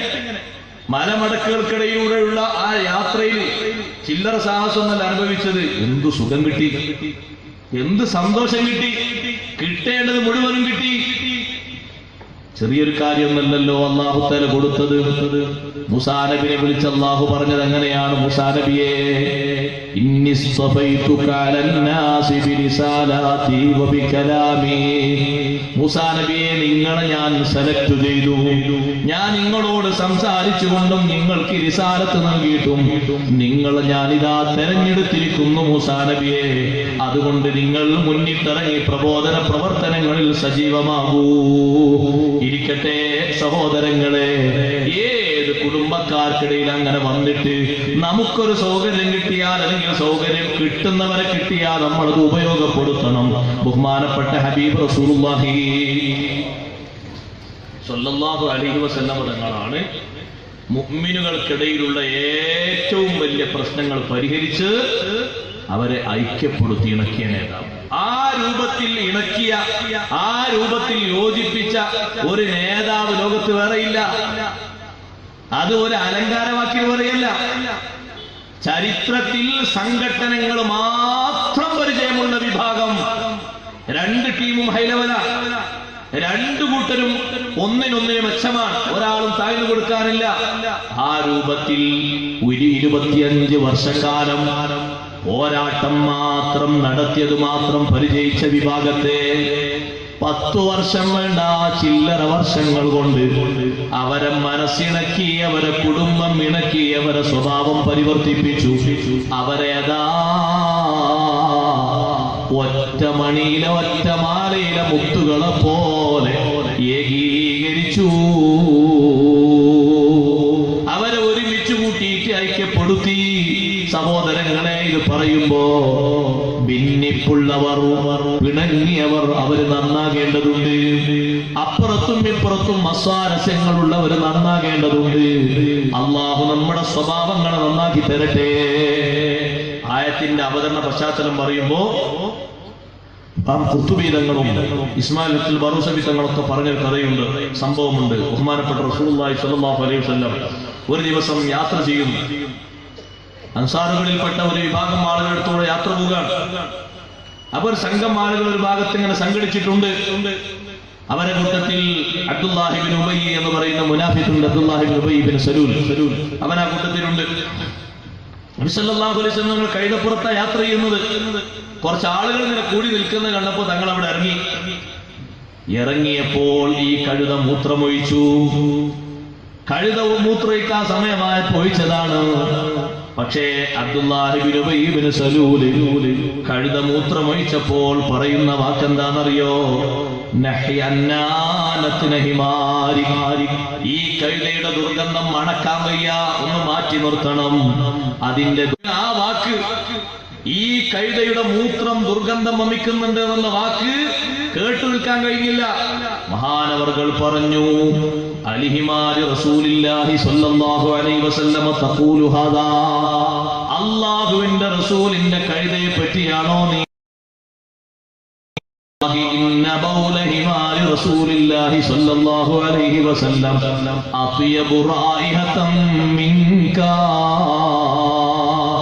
മുത്തുനബിയുടെ കഴുതയുടെ മൂത്രത്തിന്റെ മണം നിന്നെക്കാളും സുഗന്ധപൂരിതമാണ്. അത്യബു റായിഹതൻ മിൻകാ, നിന്നെക്കാളും സുഗന്ധമേറിയതാണ്. ആ കഴുതയെ പറ്റി ഇങ്ങനെ പറയാൻ പാടില്ല. അങ്ങനെ പറഞ്ഞപ്പോൾ അതാ അബ്ദുല്ലാഹിബിൻ ഉബൈ ബിൻ സലൂലിന്റെ അടക്കം അബ്ദുല്ലാഹിബിൻ റവാഹ റളിയല്ലാഹു അൻഹുവിനടക്കം സംഘട്ടനങ്ങളായി, വാഗ്വാദങ്ങളായി, അങ്ങോട്ടും ഇങ്ങോട്ടും പരസ്പരം. അതാ കാരണം അത് രണ്ട് ഗോത്രാണ്. അതാണ് മെയിൻ പോയിന്റ്. ചീത്ത അങ്ങോട്ടും ഇങ്ങോട്ടും പറയാൻ, അങ്ങോട്ടും ഇങ്ങോട്ടും വീണ്ടും വാഗ്വാദം ഉണ്ടാകാൻ കാരണം അബ്ദുല്ലാഹിബിൻ ഉബൈ ബിൻ സലൂല് ഖസ്റജ് ഗോത്രക്കാരനാണ്. അബ്ദുല്ലാഹിബിൻ റവാഹ റളിയല്ലാഹു അൻഹു ഔസ് ഗോത്രക്കാരനുമാണ്. ഈ രണ്ട് ഗോത്രവും ഔസും ഖസ്റജും ഒരു ബാപ്പയുടെ രണ്ട് മക്കളാണ്. സഅലബ എന്ന് പറയുന്ന ബാപ്പയുടെ രണ്ട് മക്കളാണ്, ഒന്ന് ഔസ്, ഒന്ന് ഖസ്റജ്. പഴയ കാലത്ത് യമനിലായിരുന്നു അവരുടെ താമസം. പിന്നെ മദീനയിലേക്ക് ജീവിതം പറിച്ചു നട്ടു. മദീനയിൽ വന്ന ശേഷം അണുകുടുംബങ്ങളായി പെരുകി. ഔസ് എന്ന കുടുംബത്തിലും ധാരാളം കുടുംബങ്ങളുണ്ട്, ഗോത്രത്തിലും ഖസ്റജിലുമുണ്ട്. അങ്ങനെ ധാരാളം. രണ്ടും നല്ല ശക്തന്മാരാണ്, സാമ്പത്തിക ശേഷിയുള്ളവരാണ്, ആരോഗ്യവാന്മാരാണ്, നല്ല കഴിവുള്ളവരാണ്. രണ്ടിലും സ്ത്രീകളും പുരുഷന്മാരും നല്ല 1-ാം നമ്പർ കടയിട്ടവരാണ്. ഒരാൾ കുറഞ്ഞു കൊടുക്കാൻ തയ്യാറില്ല. ഈ രണ്ടുപേരും തമ്മിൽ അങ്ങോട്ട് തർക്കമുണ്ടായപ്പോ അതാ വരുന്നു, ഓരോ ടീമിൽ നിന്ന് ആൾക്കാർ വരുന്നു. ഖസ്റജ് ഗോത്രത്തിൽ നിന്ന് ആള് വരുന്നു, ഔസ് ഗോത്രത്തിൽ നിന്ന് ആള് വരുന്നു. അങ്ങനെ പരസ്പരം അവര് വടികളെ കൊണ്ടടിയായി. ചെരുപ്പെടുത്തടിക്കാൻ തുടങ്ങി, കൈകളെ കൊണ്ടടിച്ചു, അതേ കയറ് കൊണ്ടടിക്കാൻ തുടങ്ങി, കിട്ടുന്നത് കൊണ്ടടിക്കാൻ തുടങ്ങി. ഹബീബ് റസൂലുള്ളാഹി സ്വല്ലല്ലാഹു അലൈഹി വസല്ലം തങ്ങൾ അവരിലേക്ക് വന്നിട്ട് അവർക്കിടയിൽ തങ്ങൾ അതാ പരിഹാരമുണ്ടാക്കി. രണ്ട് കൂട്ടരെയും പിരിച്ചുവിട്ടു. രണ്ടുപേരെയും പിരിച്ചുവിട്ടിട്ട് പറഞ്ഞു, അതേ, നിങ്ങൾ ഇങ്ങനെ രണ്ടുപേരും ഇങ്ങനെ തല്ലിക്കൊല്ലാൻ പാടില്ല, ഇങ്ങനെ തല്ലി തകർക്കാൻ പാടില്ല, നിങ്ങൾ ഇങ്ങനെ സംഘട്ടനം കൂടാൻ പാടില്ല. പിന്നെ അവിടെ പ്രശ്നങ്ങൾ പൊട്ടിമുളക്കുന്നുണ്ടോ അവിടെയെല്ലാം നബി സല്ലല്ലാഹു അലൈഹി വസല്ലം തങ്ങൾ ഇടപെട്ട് അത് പരിഹരിച്ചിട്ടുണ്ട്, നന്നാക്കിയിട്ടുണ്ട്. ഇതാണ് ഒരു കാരണമായി പറയുന്നത്. അതല്ല, ഭാര്യയും ഭർത്താവിന്റെയും ഇടയിലുള്ള പ്രശ്നങ്ങൾ പറഞ്ഞതുണ്ട്. അൻസാറുകളിൽപ്പെട്ട ഒരു ഭാര്യ, ആ ഭാര്യയുടെ പേര് ഉമ്മു സൈദ് എന്നാണ്. ഉമ്മു സൈദ് റളിയല്ലാഹു അൻഹാ അൻസാരിയല്ലാത്ത ഒരു സ്വഹാബിയുടെ കീഴിലായിരുന്നു ജീവിതം. ഭർത്താവിനോടുകൂടെ തർക്കമുണ്ടായി. ആ പെണ്ണ് സ്വന്തം കുടുംബത്തിലേക്ക് പോകാൻ ഉദ്ദേശിച്ചു. ഭർത്താവ് പറഞ്ഞു പോകാൻ പറ്റൂല. ഒരു സ്ഥലത്തിട്ട് തടഞ്ഞു വെച്ചു. ആരും കടക്കാതിരിക്കാൻ വേണ്ടി ഭദ്രമായി അങ്ങോട്ടുള്ള വഴികളൊക്കെ അടച്ചു. ഭർത്താവ് ചെയ്താണ്. അപ്പൊ ഭാര്യയുടെ കുടുംബക്കാരെന്ത് ചെയ്തു? അങ്ങോട്ട് തിക്കി തിരക്കി അങ്ങോട്ട് കയറി വന്നു. അവര് ഭാര്യയെ ഇറക്കിക്കൊണ്ടാൻ, അവരെ മകളാണല്ലോ, ഇറക്കിക്കൊണ്ടാൻ തിരിഞ്ഞു. അപ്പൊ ഭർത്താവിന്റെ വീട്ടുകാര് വന്നു. അവർ ഈ പെണ്ണിനിടയിൽ തടസ്സം സൃഷ്ടിക്കാൻ ഉദ്ദേശിച്ചു. ആ രണ്ട് ടീമും പരസ്പരം മുന്തും തള്ളും കൂടി വാക്കേറ്റമുണ്ടായി, വാഗ്വാദമുണ്ടായി. അതും ഒരു സബബായിട്ട് ഈ വിഷയത്തിൽ എണ്ണിയിട്ടുണ്ട്. അപ്പൊ ഭാര്യ ഭർത്താക്കന്മാർക്കിടയിലുള്ള തർക്കമാകട്ടെ, രണ്ട് കുടുംബങ്ങൾക്കിടയിലുള്ള തർക്കമാകട്ടെ, അയൽക്കാർക്കിടയിലുള്ള തർക്കമാകട്ടെ, വ്യക്തികൾക്കിടയിലുള്ള ഭിന്നിപ്പാകട്ടെ, പരിഹരിക്കപ്പെടേണ്ടതുണ്ട്. ഐക്യമാണ് സുഖം. അനൈക്യം ഒരു നിലക്കും സുഖമല്ലാതെ കട്ടമാണ്. അതിന്റെ കട്ടം ചെറുതൊന്നുമല്ല. ആയത്തിറങ്ങിയത് ഏത് വിഷയത്തിലാണെങ്കിലും നിയമം എല്ലാവർക്കും ബാധകമാണ് എന്ന് സർവ്വ ഖുർആൻ പണ്ഡിതന്മാരും രേഖപ്പെടുത്തിയിട്ടുണ്ട്. എന്നിട്ട് അല്ലാഹു തആല പറഞ്ഞു, നിങ്ങൾ ഐക്യപ്പെടുത്താൻ വേണ്ടി ശ്രമിച്ചു. ആദ്യത്തെ ഒന്ന് നല്ല രൂപത്തിൽ, ഇങ്ങനെ ചെറിയ രൂപത്തിൽ ഐക്യമാണ്. പിന്നെയോ, പിന്നെ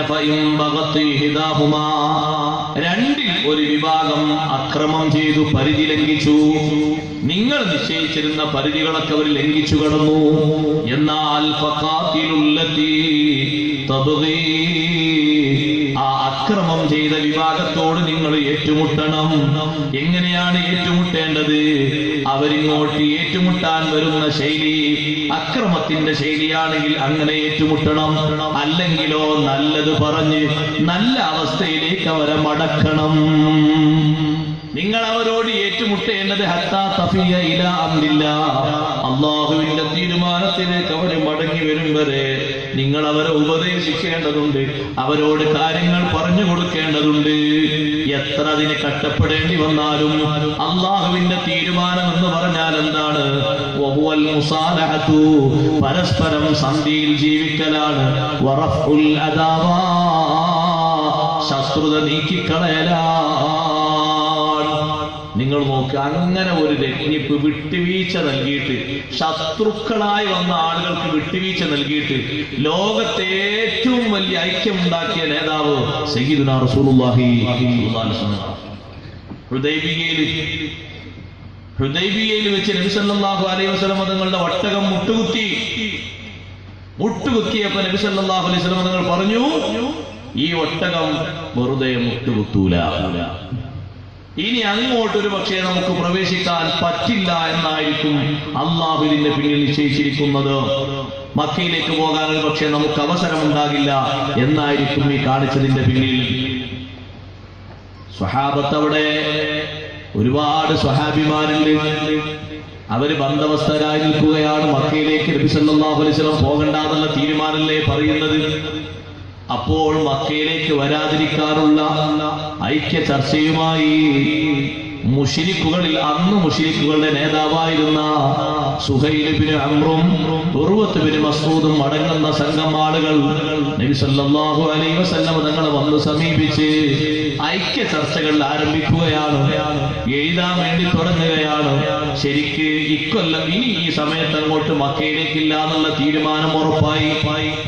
അങ്ങനെ ഉറപ്പായപ്പോ ബഹുമാനപ്പെട്ട ഉമർ ബിൻ ഖത്താബ് റളിയല്ലാഹു അൻഹു മഹാനവറുകളുടെ ആത്മീയമായ ആ പരിവേഷത്തിന്റെ സ്വഭാവം പുറത്തെടുത്തുകൊണ്ട് ചോദിച്ചു, അല്ലാഹുവിന്റെ ഹബീബിനോട്, നബിയെ, നമ്മൾ ബദറും ഉഹുദും ഖന്തഖും ഒക്കെ കഴിഞ്ഞവരല്ലേ, നമ്മൾ സത്യമാർഗത്തിനല്ലേ, നമ്മൾ എന്തിനാ കുറഞ്ഞു കൊടുക്കുന്നത്? നമ്മൾ ഈ അനുയായികളുമായിട്ട് അങ്ങോട്ട് പോകല്ലേ നല്ലത്? നബി സല്ലല്ലാഹു അലൈഹി വസല്ലം തങ്ങൾ നല്ല സമാധാനത്തിന്റെ വാക്ക് പറഞ്ഞു. ഒട്ടകം വെറുതെ മുട്ടുകുത്തൂല, നിങ്ങൾക്കറിയില്ലേ? അത് മുട്ടുകുത്തുന്നതിന്റെ പിന്നിലൊക്കെ ഓരോ കാരണങ്ങൾ ഉണ്ടായിട്ടുണ്ട്, അള്ളാഹുവിന്റെ നിശ്ചയങ്ങൾ ഉണ്ടായിട്ടുണ്ട്. മുന്നോട്ട് പോകാൻ ഇപ്പോൾ ഏതായാലും നമുക്ക് സാധ്യമല്ല. നമ്മൾ ഇവിടെ നിന്ന് ഉംറയിൽ നിന്ന് തഹല്ലുലായി തിരിച്ചു പോകേണ്ടതുണ്ട്. ഒരു നിലക്കും മുന്നോട്ട് പോകൂലെന്ന് പറഞ്ഞു ഒരവസ്ഥയാണ് ലളിതങ്ങൾ മറുപടി കിട്ടിയെന്ന് കണ്ടപ്പോ വേഗം ഉമർ റളിയല്ലാഹു അൻഹു ആ പറയുന്ന സമയത്ത് അവിടെ ഇല്ലാത്ത അബൂബക്കർ സിദ്ദീഖ് റളിയല്ലാഹു അൻഹു മറ്റൊരു ഭാഗത്തായിരുന്നു മഹാനവരത്തേക്ക് പോയി. സിദ്ദീഖ് റളിയല്ലാഹു അൻഹു അടുത്തേക്ക് പോയ ഉടനെ തന്നെ സിദ്ദീഖ് റളിയല്ലാഹു അൻഹു ചോദിച്ചു, അല്ല ഉമറേ, നബി സല്ലല്ലാഹു അലൈഹി വസല്ലം നിങ്ങൾ എന്തു പറഞ്ഞു? ഇങ്ങനെ പറഞ്ഞിട്ടുണ്ട്, ഇക്കൊല്ലം ഈ സമയത്ത് ഏതായാലും പോകാൻ കഴിയൂല, തിരിച്ച് നാട്ടിലേക്ക് പോകേണ്ടി വരുമെന്ന് പറഞ്ഞിട്ടുണ്ട്. അബൂബക്കർ സിദ്ദീഖ് റളിയല്ലാഹു അൻഹു പറയുന്നു, എങ്കിൽ എനിക്കും അത് ഖൈറായി തോന്നുന്നു.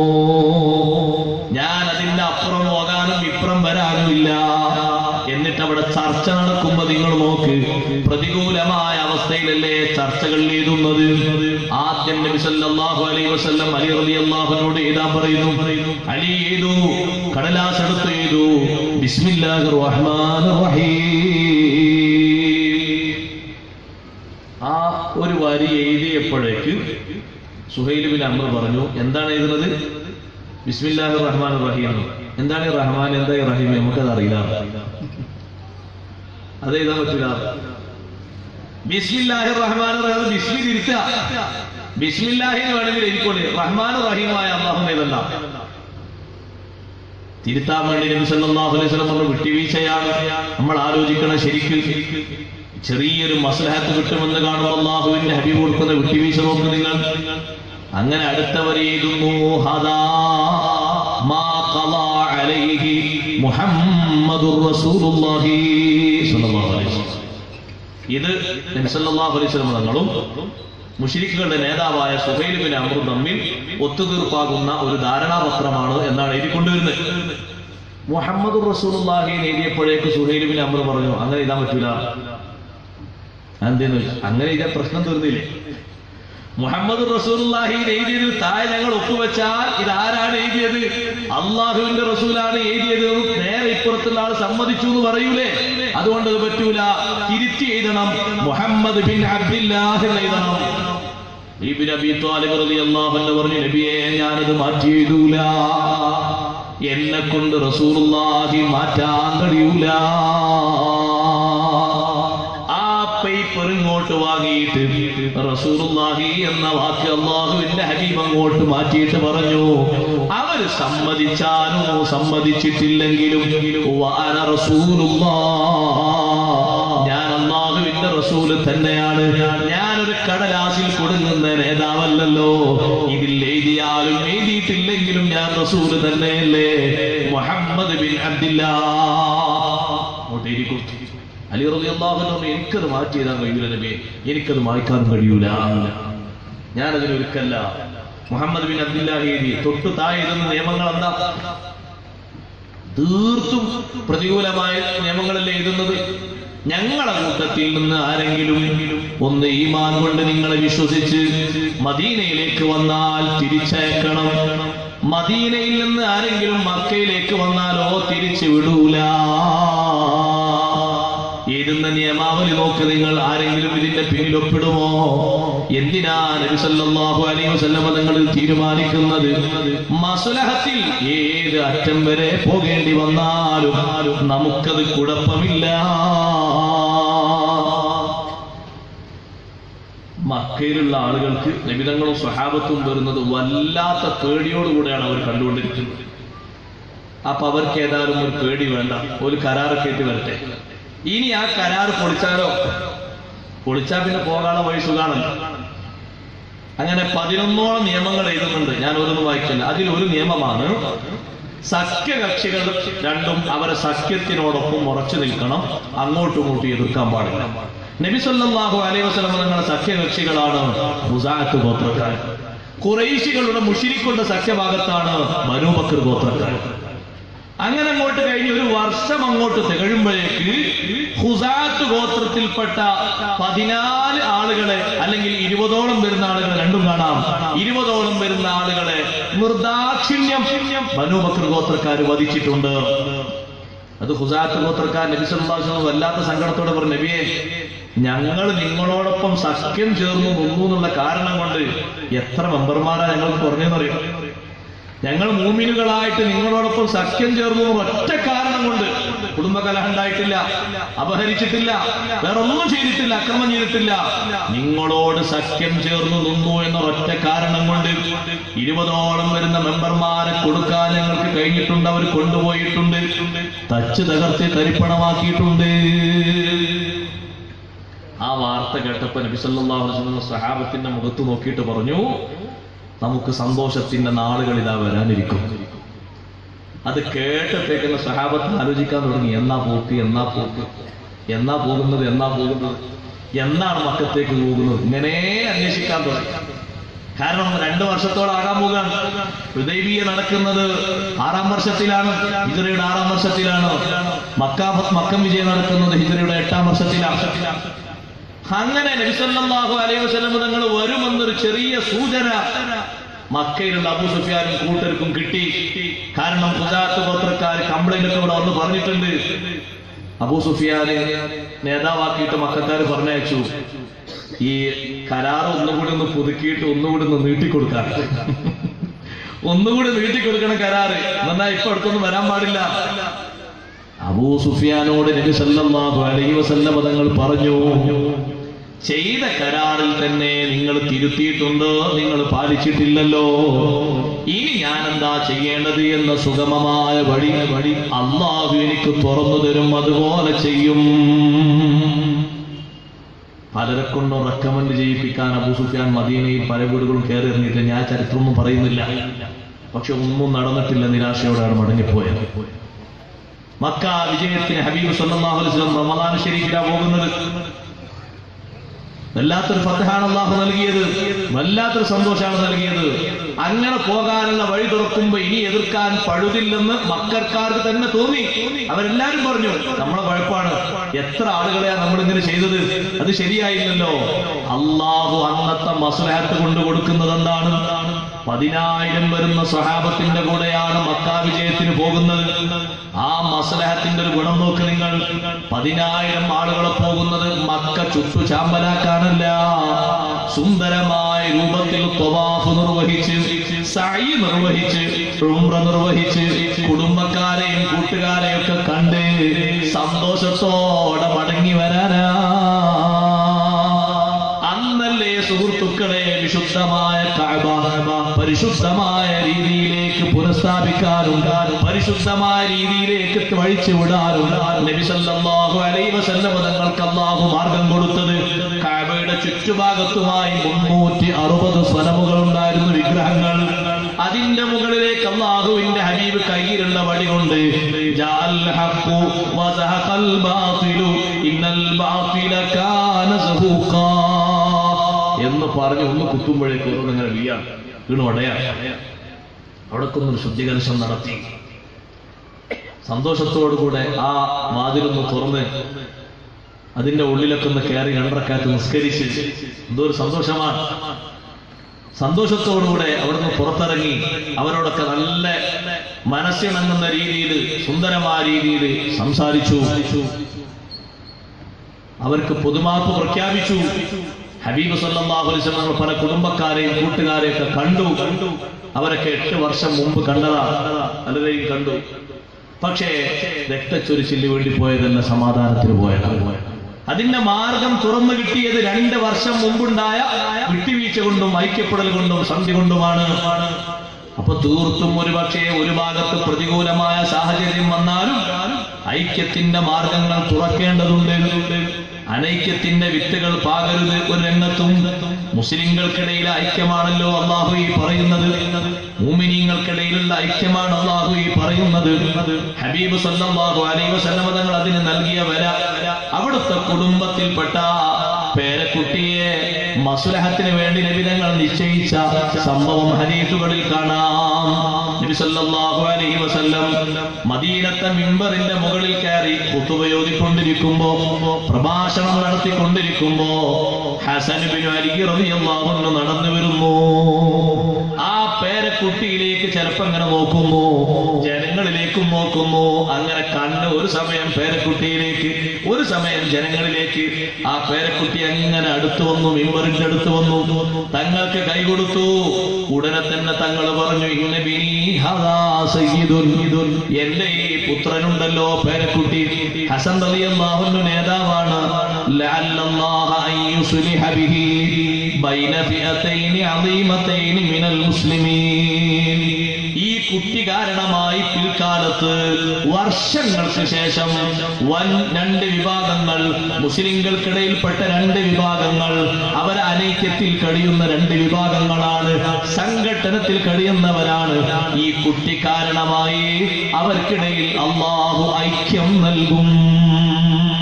പിറ്റത്തെ വർഷമല്ല കേട്ടോ, 30 വർഷത്തിന് ശേഷമല്ല, പിന്നെയും വർഷങ്ങൾ കഴിഞ്ഞിട്ട് നടക്കുന്ന സംഭവമാണ്. മദീനത്തെ മിമ്പറിൽ വെച്ച് ഹബീബ് സല്ലല്ലാഹു അലൈഹി വസല്ലം തങ്ങൾ പറയുന്നത്, നീണ്ട യുദ്ധങ്ങൾക്കും പോരാട്ടങ്ങൾക്കും ശേഷം ഹസൻ റളിയല്ലാഹു അൻഹുവാണ് ഷാമുകാർക്കും ഇറാഖുകാർക്കും ഇടയിൽ ഐക്യപ്പെടുത്തിയത്. സഹീഹുൽ ബുഖാരിയിൽ അതിന്റെ സംഭവമുണ്ട്, ഞാനതൊക്കെ വായിക്കുന്നില്ല.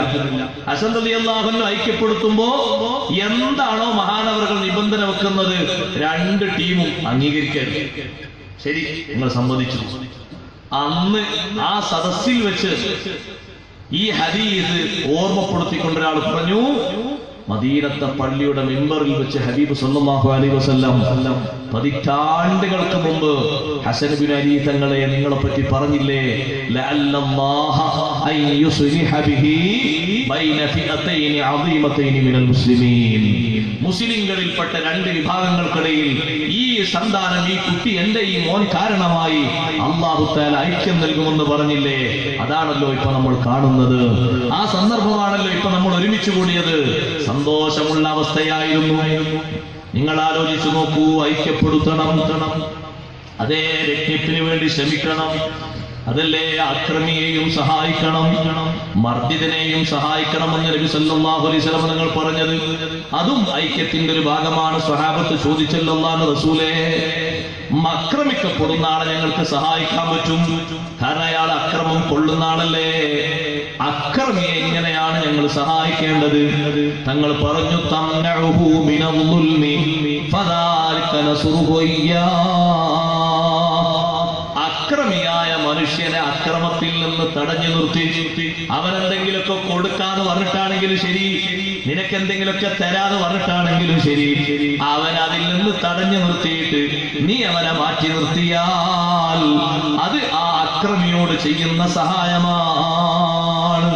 അങ്ങനെ നല്ല മസ്ലഹത്തിന് വേണ്ടി ശ്രമിച്ചിട്ട് രണ്ട് കൂട്ടർക്കും ഇടയിൽ ഐക്യമുണ്ടാക്കിയിട്ട് ആ ഐക്യം തുടർന്നു പോകുമ്പോ വീണ്ടും ഒരു ടീം അത് തെറ്റിച്ചാൽ ഐക്യത്തിലേക്ക് തന്നെ മടക്കി കൊണ്ടുവരാൻ വേണ്ടിയുള്ള അശ്രാന്ത പരിശ്രമങ്ങൾ നടത്തണം. അങ്ങനെ അല്ലാഹു പറയുന്നത്, രണ്ടാമതും അവർ മടങ്ങി വന്നാൽ ഫഅസ്ലിഹൂ ബൈനഹുമാ ബിൽ അദ്ൽ. അവർക്കിടയിൽ നിങ്ങൾ നീതിയോടെ, രണ്ടാമതാവുമ്പോൾ കുറച്ച് കരുതണം. ഒന്നാമത്തെ മസ്ലഹത്തിന്റെ പോലെ രണ്ടാമത്തെ മസ്ലഹത്താണ്. നീതിയോടുകൂടെ, നല്ല നിഷ്പക്ഷതയോടുകൂടെ ഒന്നുകൂടി ഐക്യപ്പെടുത്തണം. അവിടെ ഇമാം ഖുർത്തുബി തങ്ങൾ പറയുന്നുണ്ട്, എന്തെങ്കിലൊക്കെ ഹക്കടപാടുകളൊക്കെ ഉണ്ടെങ്കിൽ അതൊക്കെ പൂർണ്ണമായും വിട്ടുകൊടുക്കാൻ പറ്റുന്ന രീതിയിലാണെങ്കിൽ അത് കുറച്ചുകൂടി മെച്ചായി. എന്തിന്? ഈ മസ്ലഹത്ത് നടക്കണം എന്നുള്ളത്, ഈ ഐക്യം നടക്കണമെന്നത് മുന്നിട്ടിറങ്ങണം, എന്നിട്ട് നീതി പാലിക്കണം. അല്ലാഹു ആ നീതി പാലിക്കുന്നതിനെ ഇഷ്ടപ്പെടുന്നുണ്ട്. അതുകൊണ്ടാണ് ഈ ആയത്ത് നല്ലോണം ശ്രദ്ധിക്കണമെന്ന് പറഞ്ഞത്. പലയിടങ്ങളിലും അസ്വാരസ്യങ്ങളുണ്ട്. അല്ലാഹു ഐക്യം നൽകുമാറാകട്ടെ. ഇടയ്ക്ക് ഞാനൊന്ന് പറയട്ടെ, അടുത്ത ആയത്തിലേക്ക് കടക്കുന്നതിന് മുമ്പ്, പിണക്കം നടക്കുന്നുണ്ടെങ്കിൽ ഗുരുതരമായ രീതിയിൽ 2-3 വിഷയങ്ങൾ പറയട്ടെ. ഒന്ന്, എല്ലാ ആഴ്ചയിലും തിങ്കളാഴ്ചയും വ്യാഴാഴ്ചയുമായി അമലുകൾ അല്ലാഹുവിലേക്ക് വെളിവാക്കപ്പെടുന്ന സമയത്ത് അല്ലാഹു മാറ്റി നിർത്തു, ഇപ്പൊ ഇങ്ങോട്ട് വെളിവാക്കണ്ട എന്ന് പറയുന്ന ഒരു വിഭാഗത്തിന്റെ അമലുണ്ട്. അത് പിണക്കക്കാരുടെ അമലാണ്. ശരിക്കും നമ്മൾ ശ്രദ്ധിക്കണം. ഇനി ഇതാ ഇന്നോ നാളെയായിട്ട് ജമാഅത്തുൽ ആഖിർ മാസം വന്നു, അടുത്ത് റജബ്, പിന്നെ ശഅബാൻ, പിന്നെ റമദാൻ. ശ്രേഷ്ഠ രാവുകളാണ് വരുന്നത് ആ 3 മാസത്തിലും. ദുആ സ്വീകരിക്കപ്പെടുന്നതിൽ നിന്ന് അള്ളാഹു മാറ്റി നിർത്തിയ ഹതഭാഗ്യ കൂട്ടത്തിൽ നമ്പറിട്ട് എണ്ണി മുത്തുനബി സല്ലല്ലാഹു അലൈഹി വസല്ലം തങ്ങൾ ഷാഹിൻ പിണങ്ങി ജീവിക്കുന്നവൻ. മാറേണ്ടതുണ്ട്, തിരുത്തേണ്ടതുണ്ട്. ആഖിറത്തിലെത്തുന്ന സമയത്ത് ഹിസാബിന് വേണ്ടി വെളിവാക്കപ്പെടുമ്പോ അള്ളാഹുവിന്റെ ഭാഗത്ത് നിന്ന് വരുന്നു ഒരു വിളിയാളം, ഒരു പ്രഖ്യാപനം. അവരെ മാറ്റി നിർത്തൂ. രണ്ടുപേരും ഒന്ന് സംസാരിച്ച് നന്നാകട്ടെ. നന്നാകുന്നില്ലേ? അവിടെ മൗഖിഫിൽ അവിടെ നിന്നോട്ടെ.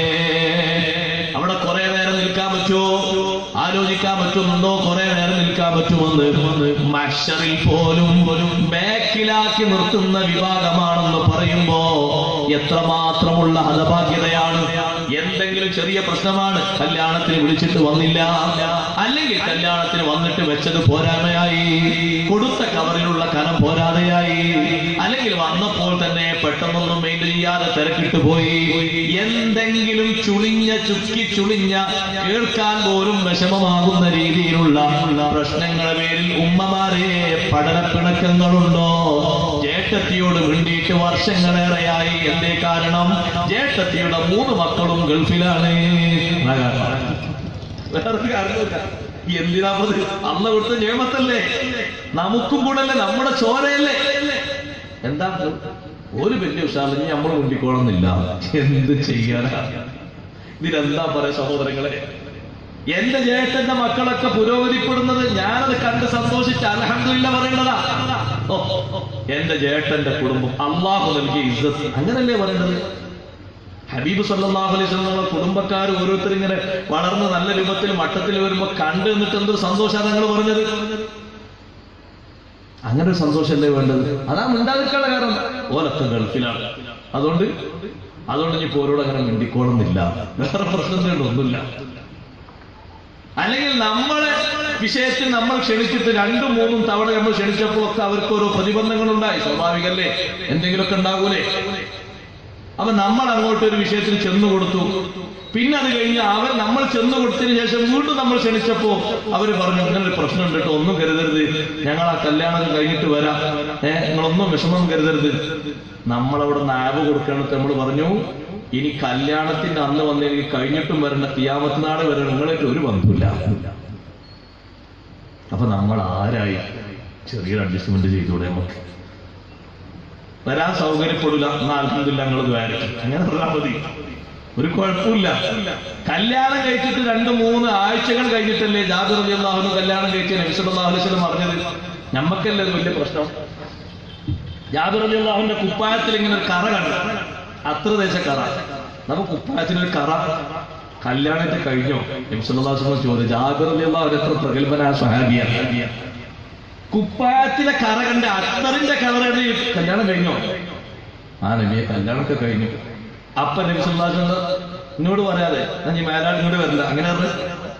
നബി സല്ലല്ലാഹു അലൈഹി വസല്ലം സന്തോഷത്തോട് ചോദിക്കാണ്, തസവ്വജത ബിക്റൻ അം തയ്യിബാ? നല്ല കന്യക പെണ്ണിനെയാണോ കല്യാണം കഴിച്ചത്? അതല്ല നേരത്തെ വിവാഹം ചെയ്ത് ഉപേക്ഷിച്ച പെണ്ണിനെയാണോ കല്യാണം കഴിച്ചത്? ജാബിർ റളിയല്ലാഹു അൻഹു പറഞ്ഞു, തസവ്വജതു തയ്യിബൻ, നേരത്തെ കല്യാണം കഴിച്ച് ഒഴിവാക്കിയ ഒരു പെണ്ണിനെയാണ് ഞാൻ കല്യാണം കഴിച്ചത്. തങ്ങൾ സന്തോഷത്തോടെ വീണ്ടും ചോദിക്കുന്നു, മനസ്സിൽ ഒരു കുറുമ്പില്ല, കുശുമ്പില്ല, വാക്കിലുമില്ല.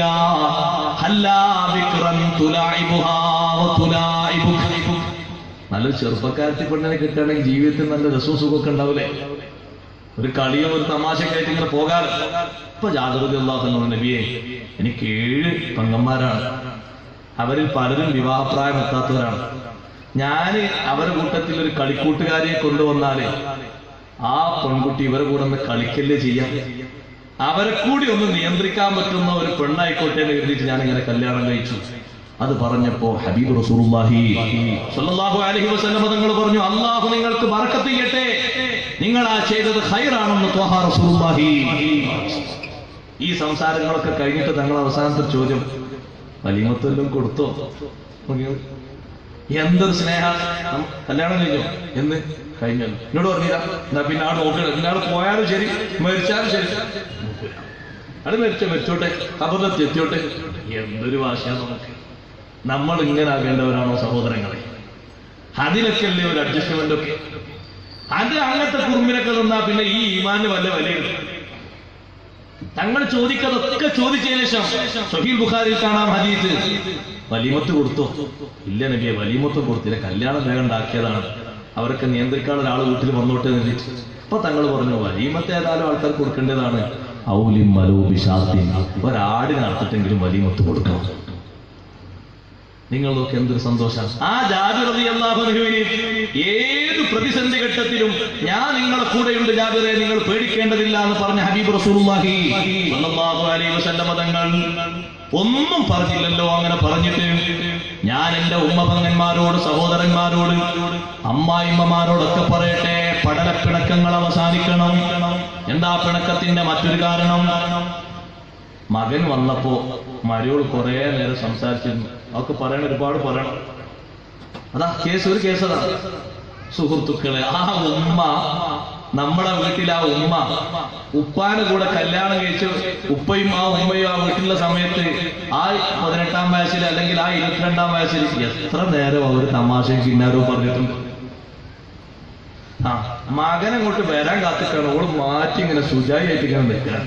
എന്നിട്ട് ഓരോ കിന്നാരം തീരണ്ടേ. എന്തൊരു മോശാലി വർത്താനം. അതൊരു വകുപ്പ്. വേറൊരു വകുപ്പ്, അവരിങ്ങനെ സംസാരിക്കുമ്പോ ഇങ്ങനെ അതിലൂടെ ഇങ്ങനെ സഭാമറയെ കൂടെ പോകുമ്പോ ഇങ്ങനെ പോകുമ്പോ എങ്ങാനും ഉമ്മാന്നൊരു വാക്ക് കേട്ടോ പണി പറ്റി. ദയവായിട്ട് സഹോദരിമാരാരോ അങ്ങനെ പോകുമ്പോ ഉമ്മാന്ന് പറയുന്നത് പെങ്ങളെന്ന് പറയുന്നത് കുഴപ്പമില്ല. എന്ത് ചെയ്യും? അപ്പൊ ആ ഉമ്മ അതിങ്ങനെ പറ്റി എന്നെ വേറെ എത്ര ഉമ്മാരുണ്ട് ഇവിടെ. അതിന് ഖദീജ ബീവി എന്നുള്ള ഉമ്മാരെ പറ്റി എന്തൊരു ചരിത്രം പറഞ്ഞാൽ കൂട്ടിയെ പോലെ അത് ഇന്നെ പറ്റി എന്നെ ഓളിങ്ങോട്ട് പുറത്തിറങ്ങട്ടെ എന്നിട്ട് വേണം ചോദിക്കാൻ. എത്ര വലിയ മോശം അതൊക്കെ. ഇതൊക്കെ സമൂഹത്തിൽ നടക്കുമ്പോ പുറത്തുള്ള ആൾക്കാർ കേൾക്കുമ്പോ ഇവരൊക്കെ ഒരു മുസ്ലിങ്ങളല്ലേ എന്ന് ചിന്തിക്കല്ലേ. എന്നിട്ട് ഇതിന്റെ പേരിൽ അങ്ങനെ ഓരോന്നോരോന്നോരോ. വേറെ സ്ഥലത്തെന്താ കേസ്? ആ പെണ്ണിന്റെ നമ്മളെ വീട്ടിലേക്ക് കെട്ടിച്ചുകൊണ്ടുവന്ന മരുമകളുടെ മൂത്ത നാത്തൂൻ എന്ന് പറഞ്ഞ ആ ഉമ്മാന്റെ മൂത്ത മകള് വീട്ടിൽ വന്നപ്പോ ഉമ്മ അങ്ങനെ തീറ്റി പോറ്റുന്ന കുറെ കോഴിക്കളുണ്ട്, കൂട്ടാൻ വെക്കാനൊന്നുമില്ല, ഒരു കോഴിനെ പിടിച്ചറുത്തു. അതാ കേസ്.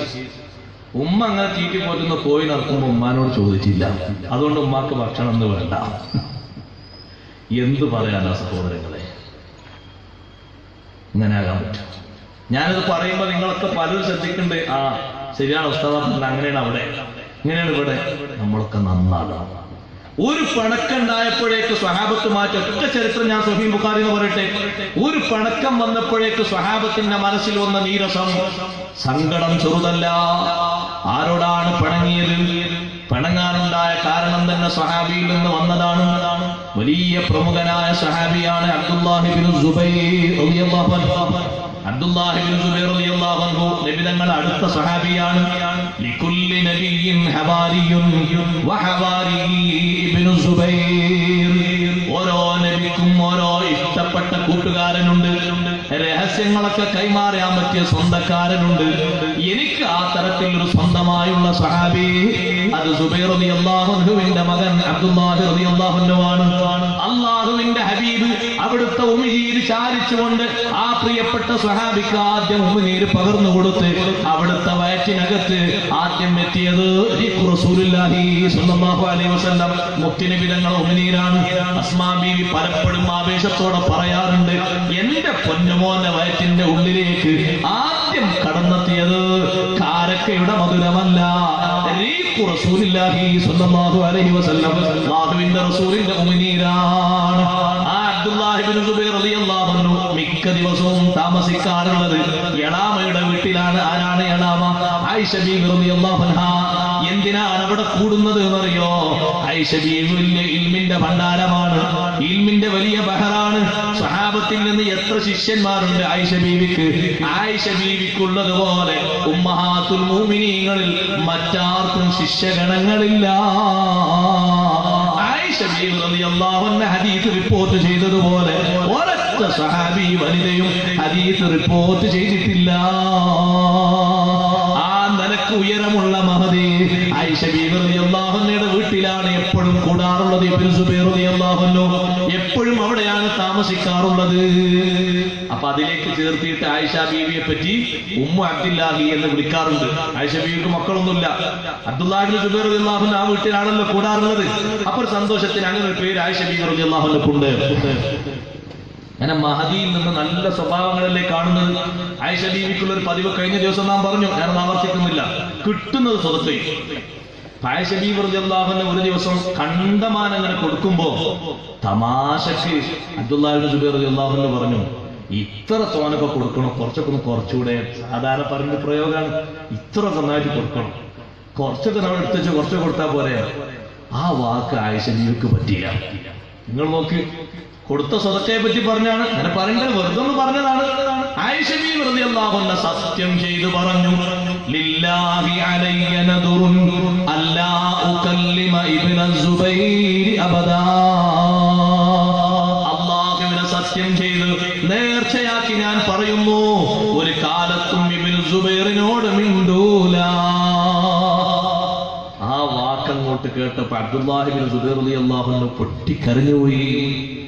ആയിഷ ബീവിക്കൊന്നും വരാനില്ല, എനിക്കല്ലേ നഷ്ടം. ഞാൻ അവിടുത്തോടൊപ്പം സഹവസിച്ചു കൂടിയത് ഇൽമ് പെറുക്കിയെടുക്കാനാണ്. ഇനിയും എനിക്കൊരുപാട് ഇൽമിന്റെ സമ്പത്ത് കിട്ടേണ്ടതുണ്ട്. മഹാനഷ്ടമല്ലേ എനിക്ക്. സലാം പറഞ്ഞു നോക്കി. ആയിഷ ബീവി റളിയല്ലാഹു അൻഹ സത്യം ചെയ്തിട്ട് സത്യം പൊളിക്കണ്ടെന്ന് കൂടാണ്. ഞാൻ എങ്ങനെ സത്യം പൊളിക്കുന്നില്ല. ഇബ്നു സുബൈർ റളിയല്ലാഹു അൻഹു വീണ്ടും വീണ്ടും വരികയാണ്, സലാം അടക്കുന്നില്ല. കാണുന്നവരോടൊക്കെ പറഞ്ഞു, മഹദി എന്നോട് മിണ്ടുന്നില്ല, നിങ്ങളൊന്ന് സംസാരിപ്പിച്ചു തരുമോ?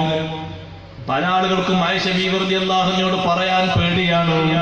കാരണം നബി സല്ലല്ലാഹു അലൈഹി വസല്ലം തങ്ങളുടെ കാലത്ത് ആയിഷ ബീവിന്റെ വിഷയത്തിൽ എന്നെ ശല്യം ചെയ്യരുത് എന്ന് ഹബീബ് റസൂലുള്ളാഹി സ്വല്ലല്ലാഹു അലൈഹി വസല്ലം പറഞ്ഞിട്ടുണ്ട്. അപ്പൊ സഹാബത്ത് ചിന്തിക്കണ്, ഞങ്ങൾ പോയി പറഞ്ഞാൽ അത് ശല്യമായാൽ അത് ആയിഷ ബീവിയിൽ മാത്രം ഒതുങ്ങൂലല്ലോ. നബി തങ്ങൾ അങ്ങനെ വാക്ക് പറഞ്ഞിട്ടില്ല, ലാ തുഗ്ദീനി ഫി ആയിഷ, ആയിഷ ബീവിന്റെ കാര്യത്തിൽ എന്നെ നിങ്ങൾ ശല്യം ചെയ്യരുത്. ഞങ്ങൾ എങ്ങനെ പറയും? അബ്ദുല്ലാഹി ഇബ്നു സുബൈർ റളിയല്ലാഹു അൻഹു കാണുന്നവരോടൊക്കെ പറയുന്നു, ഒന്ന് പരിഹരിച്ചു തരണം. ഉമ്മമാരെ, വർഷങ്ങൾ നീണ്ടിട്ടില്ല, ദിവസങ്ങളെ നീങ്ങി വരുന്നുള്ളൂ. സ്വഹീഹുൽ ബുഖാരിയിൽ പല രൂപത്തിൽ കൊണ്ടുവന്ന ഹദീസാണ്, പല റിപ്പോർട്ടുകളുണ്ട്. ഇമാം മുസ്ലിം റഹ്മത്തുള്ളാഹി അലൈഹി കൊണ്ടുവന്നിട്ടുണ്ട്. ആയിഷ ബീവി റളിയല്ലാഹു അൻഹയോടൊന്ന് മിണ്ടിക്കിട്ടാൻ അവസാനം ആര് പറഞ്ഞാൽ കേൾക്കുമെന്നതിനെ പറ്റി ചിക്കിച്ചികഞ്ഞ് അന്വേഷിച്ച് കണ്ടെത്തി. പറഞ്ഞാൽ ഉടനടി ആയിഷ ബീവി റളിയല്ലാഹു അൻഹ കേൾക്കുന്ന രണ്ട് മഹാന്മാരുണ്ട്. ആരാണത്? നബി സല്ലല്ലാഹു അലൈഹി വസല്ലം തങ്ങളുടെ അമ്മാവന്മാരുടെ കുടുംബത്തിൽപ്പെട്ടവരാണ്. അബ്ദുറഹ്മാൻ ഇബ്നു അബ്ദു യഗൂസ് റളിയല്ലാഹു അൻഹു, മിസ്വർ ഇബ്നു മഖ്റമ റളിയല്ലാഹു അൻഹു രണ്ടുപേരെയും തേടിപ്പിടിച്ച് പോയിട്ട് പറഞ്ഞു, നിങ്ങളൊന്ന് നന്നാക്കി തരണേ, എന്റെ ഭാഗത്തിൽ നിന്ന് വന്ന അബദ്ധമാണ്, ഞാൻ അങ്ങനെ പറഞ്ഞു പോയി, പക്ഷേ മഹദി മിണ്ടുന്നില്ല. എന്താണ് അതിന് നമുക്ക് പറ്റാൻ പറ്റിയ വല്ല അടവുമുണ്ടോ?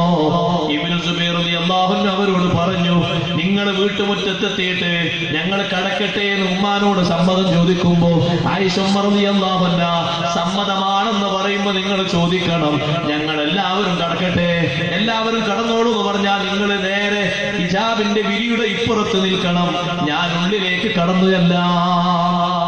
ഇതുവരെ അങ്ങോട്ട് കേരട്ട് നിൽക്കുമ്പോൾ മിണ്ടാട്ടം കിട്ടിയിട്ടില്ല. അതുകൊണ്ടാണ് ഇങ്ങനെ പറയുന്നത്.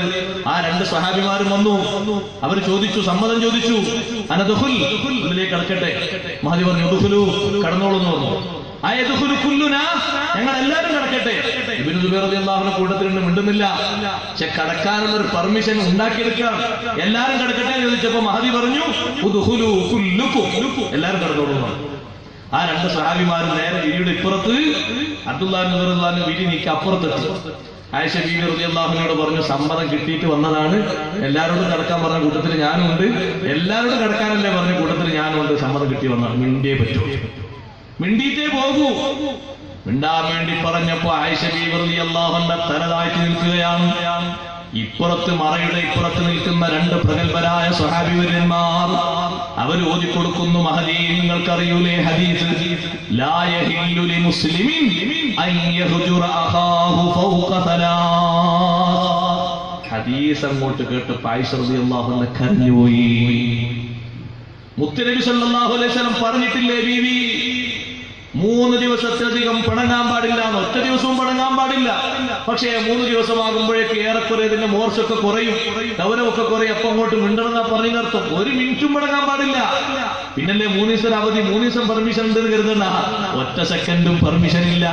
അങ്ങനെ സംഭവിച്ചു പോയാൽ 3 ദിവസം കൊണ്ട് അതിന്റെ കാര്യഗൗരവം തീർന്നിട്ട് മിണ്ടണമെന്നാ പറഞ്ഞതിനർത്ഥം.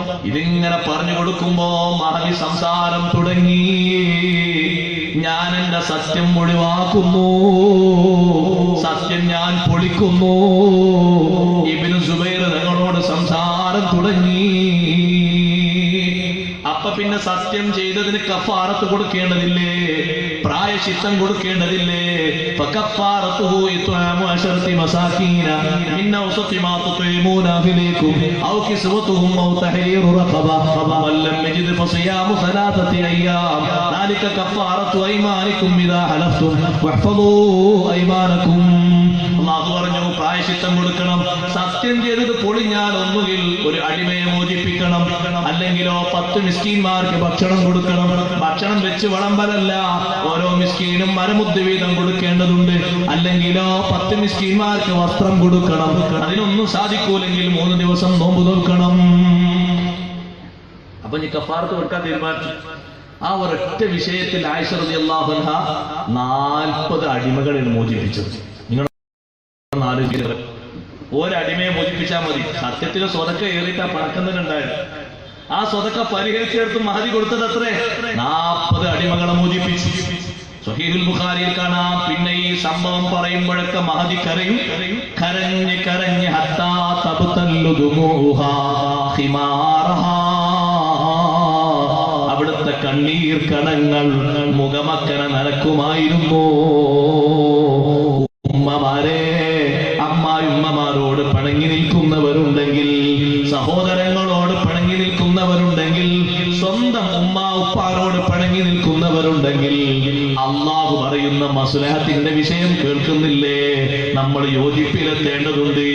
ഒരൊറ്റ ആയത്തുമില്ലേ? ഞാനൊന്ന് ഓടിച്ചു പോകട്ടെ. ഇന്നമൽ മുഅ്മിനൂന ഇഖ്വ, മുഅ്മിനുകൾ സഹോദരങ്ങളാണ്. സഹോദരന്മാരെ പോലെ കാണണം. വിശ്വാസികൾ സഹോദരങ്ങളാണ്. എന്തേ അല്ലാഹു അങ്ങനെ പറയാനുള്ള കാരണം? വിശ്വാസികൾ സഹോദരങ്ങളാണ്. അതേ, വിശ്വാസത്തിന്റെ പേരിലുള്ള സാഹോദര്യം ഒരു കാലത്തും മുറിയൂല. എന്തിലാണ് സാഹോദര്യം? ഫിദ്ദീനി വൽ ഹുർമതി, ദീനിലും സാഹോദര്യമുണ്ട്, ബഹുമാനത്തിലും സാഹോദര്യമുണ്ട്. തറവാടിന്റെ സാഹോദര്യ ബന്ധമല്ലല്ലോ. ഏറ്റവും വലിയ ബന്ധം ഏതാണ്? ഇമാം ഖുർത്തുബി തങ്ങൾ പറയുന്നു, വലിഹാദാ ഖീല ഉഖുവത്തുദ്ദീനി അത്ബതു മിൻ ഉഖുവത്തിൻ നസബ്. തറവാട് ബന്ധത്തിലുള്ള സാഹോദര്യത്തെക്കാളും ഏറ്റവും സുസ്ഥിരമായ സാഹോദര്യ ബന്ധം മതത്തിന്റെ സാഹോദര്യ ബന്ധമാണ്, വിശ്വാസത്തിന്റെ സാഹോദര്യ ബന്ധമാണ്. എന്തേ? ഫഇന്ന ഉഖുവത്തൻ നസബി തൻഖതിഉ ബിമുഖാലഫത്തിദ്ദീൻ. വിശ്വാസത്തിൽ എതിര് വന്നാൽ തറവാട് ബന്ധത്തിലുള്ള സാഹോദര്യ ബന്ധം മുറിഞ്ഞുപോയി. വിശ്വസിക്കാത്തത് കൊണ്ടല്ലേ നൂഹ് നബി അലൈഹിസ്സലാമിനോട് അല്ലാഹു പറഞ്ഞത്, നൂഹ് നബിയേ ഇന്നഹു ലൈസ മിൻ അഹ്ലിക, ആ മകൻ നിങ്ങളെ കുടുംബത്തിൽപ്പെട്ട ആളല്ല. നൂഹ് നബിക്ക് ഉണ്ടായ മകൻ തന്നെയാണ്. പക്ഷേ നിങ്ങളിലേക്ക് ആ മോനെ ചേർത്താൻ പറ്റുന്നത് വിശ്വാസം കൊണ്ടാണ്. വിശ്വാസമില്ലല്ലോ, അതുകൊണ്ട് പരമ്പര മുറിഞ്ഞുപോയി. എന്നാ വിശ്വാസത്തിന്റെ സാഹോദര്യമോ അതൊരു കാലത്തും മുറിയൂല. നിങ്ങളുടെ സഹോദരങ്ങൾക്കിടയിൽ നിങ്ങൾ ഐക്യമുണ്ടാക്കണം. അതേ, സ്വരച്ചേർച്ചയുണ്ടാക്കണം. ഓരോ മുസ്ലിമും മറ്റൊരു മുസ്ലിമിന്റെ അടുക്കൽ ബഹുമാനമുള്ളവനാണ്. അവന്റെ ശരീരം, അവന്റെ അഭിമാനം, അവന്റെ സമ്പത്ത്. ഒരു മുസ്ലിമിന്റെ സമ്പത്തും അപഹരിക്കാൻ പാടില്ല. ഒരു മുസ്ലിമിന്റെ ശരീരത്തിനും കേടുവരുത്താൻ പാടില്ല. ഒരു മുസ്ലിമിന്റെ രക്തത്തിനും പോറലേൽപ്പിക്കാൻ പാടില്ല. ഇത് പറഞ്ഞിട്ട് നബി സല്ലല്ലാഹു അലൈഹി വസല്ലം എണ്ണി പറഞ്ഞു, യഥാർത്ഥ മുഅ്മിനാണോ മറ്റൊരു മുഅ്മിന് ദുൽമ ചെയ്യൂല, മറ്റൊരു മുഅ്മിനെ അയിബാക്കൂല, മറ്റൊരു മുഅ്മിനെ ചെറുതാക്കൂല. അവൻ എടുക്കുന്ന ബിൽഡിംഗ് മറ്റുള്ള മുഅ്മിനായ സഹോദരന് കാറ്റ് തടസ്സമാകും ഇവൻ ഉയർത്തിയാലെന്ന് കരുതുകയാണെങ്കിൽ ബിൽഡിംഗ് പോലും ഉയർത്തിയെടുക്കൂല. അവന്റെ വീട്ടിൽ വീട്ടിലെ ചട്ടിയുടെ വാസന, നല്ല മീൻ പൊരിക്കുന്ന ഇറച്ചി പൊരിക്കുന്ന വാസന കൊണ്ട് ഇവന് ശല്യമാകുമെന്ന് കരുതിയാൽ കുറച്ചവനും കൊടുക്കാൻ പറ്റുന്ന പാകത്തിൽ കുറച്ച് ഏറെ ഉണ്ടാക്കും, അല്ലെങ്കിലോ ശല്യപ്പെടുത്തൂല. പഴങ്ങൾ വാങ്ങുകയാണെങ്കിൽ മക്കളെ കയ്യിൽ അത് കൊടുത്തിട്ട് അയൽക്കാരനായ സുഹൃത്തിന്റെ മക്കളെ വിഷമിപ്പിക്കുന്ന രീതിയിൽ പുറത്തേക്ക് ഇറങ്ങാൻ സമ്മതിക്കൂല. അവർക്കും കൊടുക്കാനുണ്ടെങ്കിലേ പുറത്തേക്ക് വിടൂ. ഇങ്ങനെ ശരീരവും സമ്പത്തും ബഹുമാനവും മാനിച്ച് ഒരു മുസ്ലിമിനെ പരിഗണിക്കേണ്ടതുണ്ട്. ഇതൊക്കെ പറഞ്ഞിട്ട് നബി തങ്ങൾ പറഞ്ഞു, ഈ കാര്യങ്ങളൊക്കെ ശ്രദ്ധിക്കണേ, സൂക്ഷിക്കണേ. വലാ യഹ്ഫദു മിൻകും ഇല്ലാ ഖലീൽ. കുറച്ച് ആളുകളല്ലാതെ ഇതൊന്നും സൂക്ഷിക്കൂല, മൈൻഡ് ചെയ്യൂല. അതുകൊണ്ട് സഹോദര്യ ബന്ധത്തിന് ഒന്നും തടസ്സമല്ല. അലി ഇബ്നു അബീ ത്വാലിബ് റളിയല്ലാഹു അൻഹുവോട് ചോദിച്ചില്ലേ, സിഫീൻ യുദ്ധത്തിലും ജമൽ യുദ്ധത്തിലും നിങ്ങളോടുകൂടെ യോദ്ധാക്കളായി പങ്കെടുത്ത ആളുകളെ പറ്റി നിങ്ങളുടെ അഭിപ്രായം എന്താണ്? അവര് മുശ്രിക്കുകളാണോ? അലി റളിയല്ലാഹു അൻഹു പറഞ്ഞു, അല്ലേ, അല്ല, അവര് ശിർക്കിൽ നിന്നൊക്കെ എന്നോ ഓടിപ്പോയിട്ടുണ്ട്. മുനാഫിക്കുകളാണോ? അതും അല്ല. കാരണം മുനാഫിക്കുകൾ അല്ലാഹുവിനെ കുറച്ചല്ലാതെ ഓർക്കൂലല്ലോ. ഇവരൊക്കെ നിസ്കരിക്കുന്ന ദിക്ർ ചെല്ലുന്ന ആളുകളാണ്, പിന്നെന്താണ് അവർക്ക് അങ്ങനെ സംഭവിക്കാൻ? അലി റളിയല്ലാഹു അൻഹു പറഞ്ഞു, ഇഖ്വാനുനാ, അവര് ഞങ്ങളെ സഹോദരങ്ങളാണ്. ബഗൗ അലൈനാ, ചെറിയൊരു അക്രമം ഞങ്ങളോട് ചെയ്തതാണ്. തെറ്റി എന്ന അർത്ഥത്തിൽ കൂട്ടരുത് കേട്ടോ. ഞാനത് വിശദമായി ഖുർത്തുബി ഇമാം പറഞ്ഞിട്ടുണ്ട്, വായിക്കാൻ സമയമില്ല. എന്ത് കരുതണം? ഇജ്തിഹാദിയായ വിഷയത്തിൽ അവരെ ഭാഗത്തിൽ നിന്ന് വന്ന ഒരു വിഷയമാണത്. അതിലവരിലേക്ക് കുറ്റം ചേർക്കപ്പെടൂല. ഇജ്തിഹാദിന് അല്ലാഹു അവർക്ക് കഴിവ് നൽകിയിട്ടുണ്ട്. ആ ഇജ്തിഹാദില്, ഗവേഷണത്തില്, അവരുടെ ചിന്തയിൽ വന്ന, വീക്ഷണത്തിൽ വന്ന ഖത്വാണ്. അതിലവർക്ക് കുറ്റം ചാർത്തപ്പെടൂല. അവര് പരിശുദ്ധരാണ്. തെറ്റ് ചെയ്തു, കുറ്റം ചെയ്തു എന്ന് ആ സ്വഹാബിമാരെ പറ്റി പറയാൻ അതേ മറ്റു മഹാന്മാരൊന്നും നാം ഉയർത്താത്തതുപോലെ നമ്മളും ഉയർത്തുന്നില്ല. അതുകൊണ്ട് മുസ്ലിം കുടുംബത്തിനിടയിൽ, മുസ്ലിം കൂട്ടുകാർക്കിടയിൽ നല്ല സഹവർത്തിത്വവും നല്ല സൗഹൃദവും കാത്തു സൂക്ഷിച്ച് അള്ളാനെ സൂക്ഷിച്ച് ജീവിക്കണം. അള്ളാഹ് നമുക്ക് തൗഫീഖ് നൽകട്ടെ.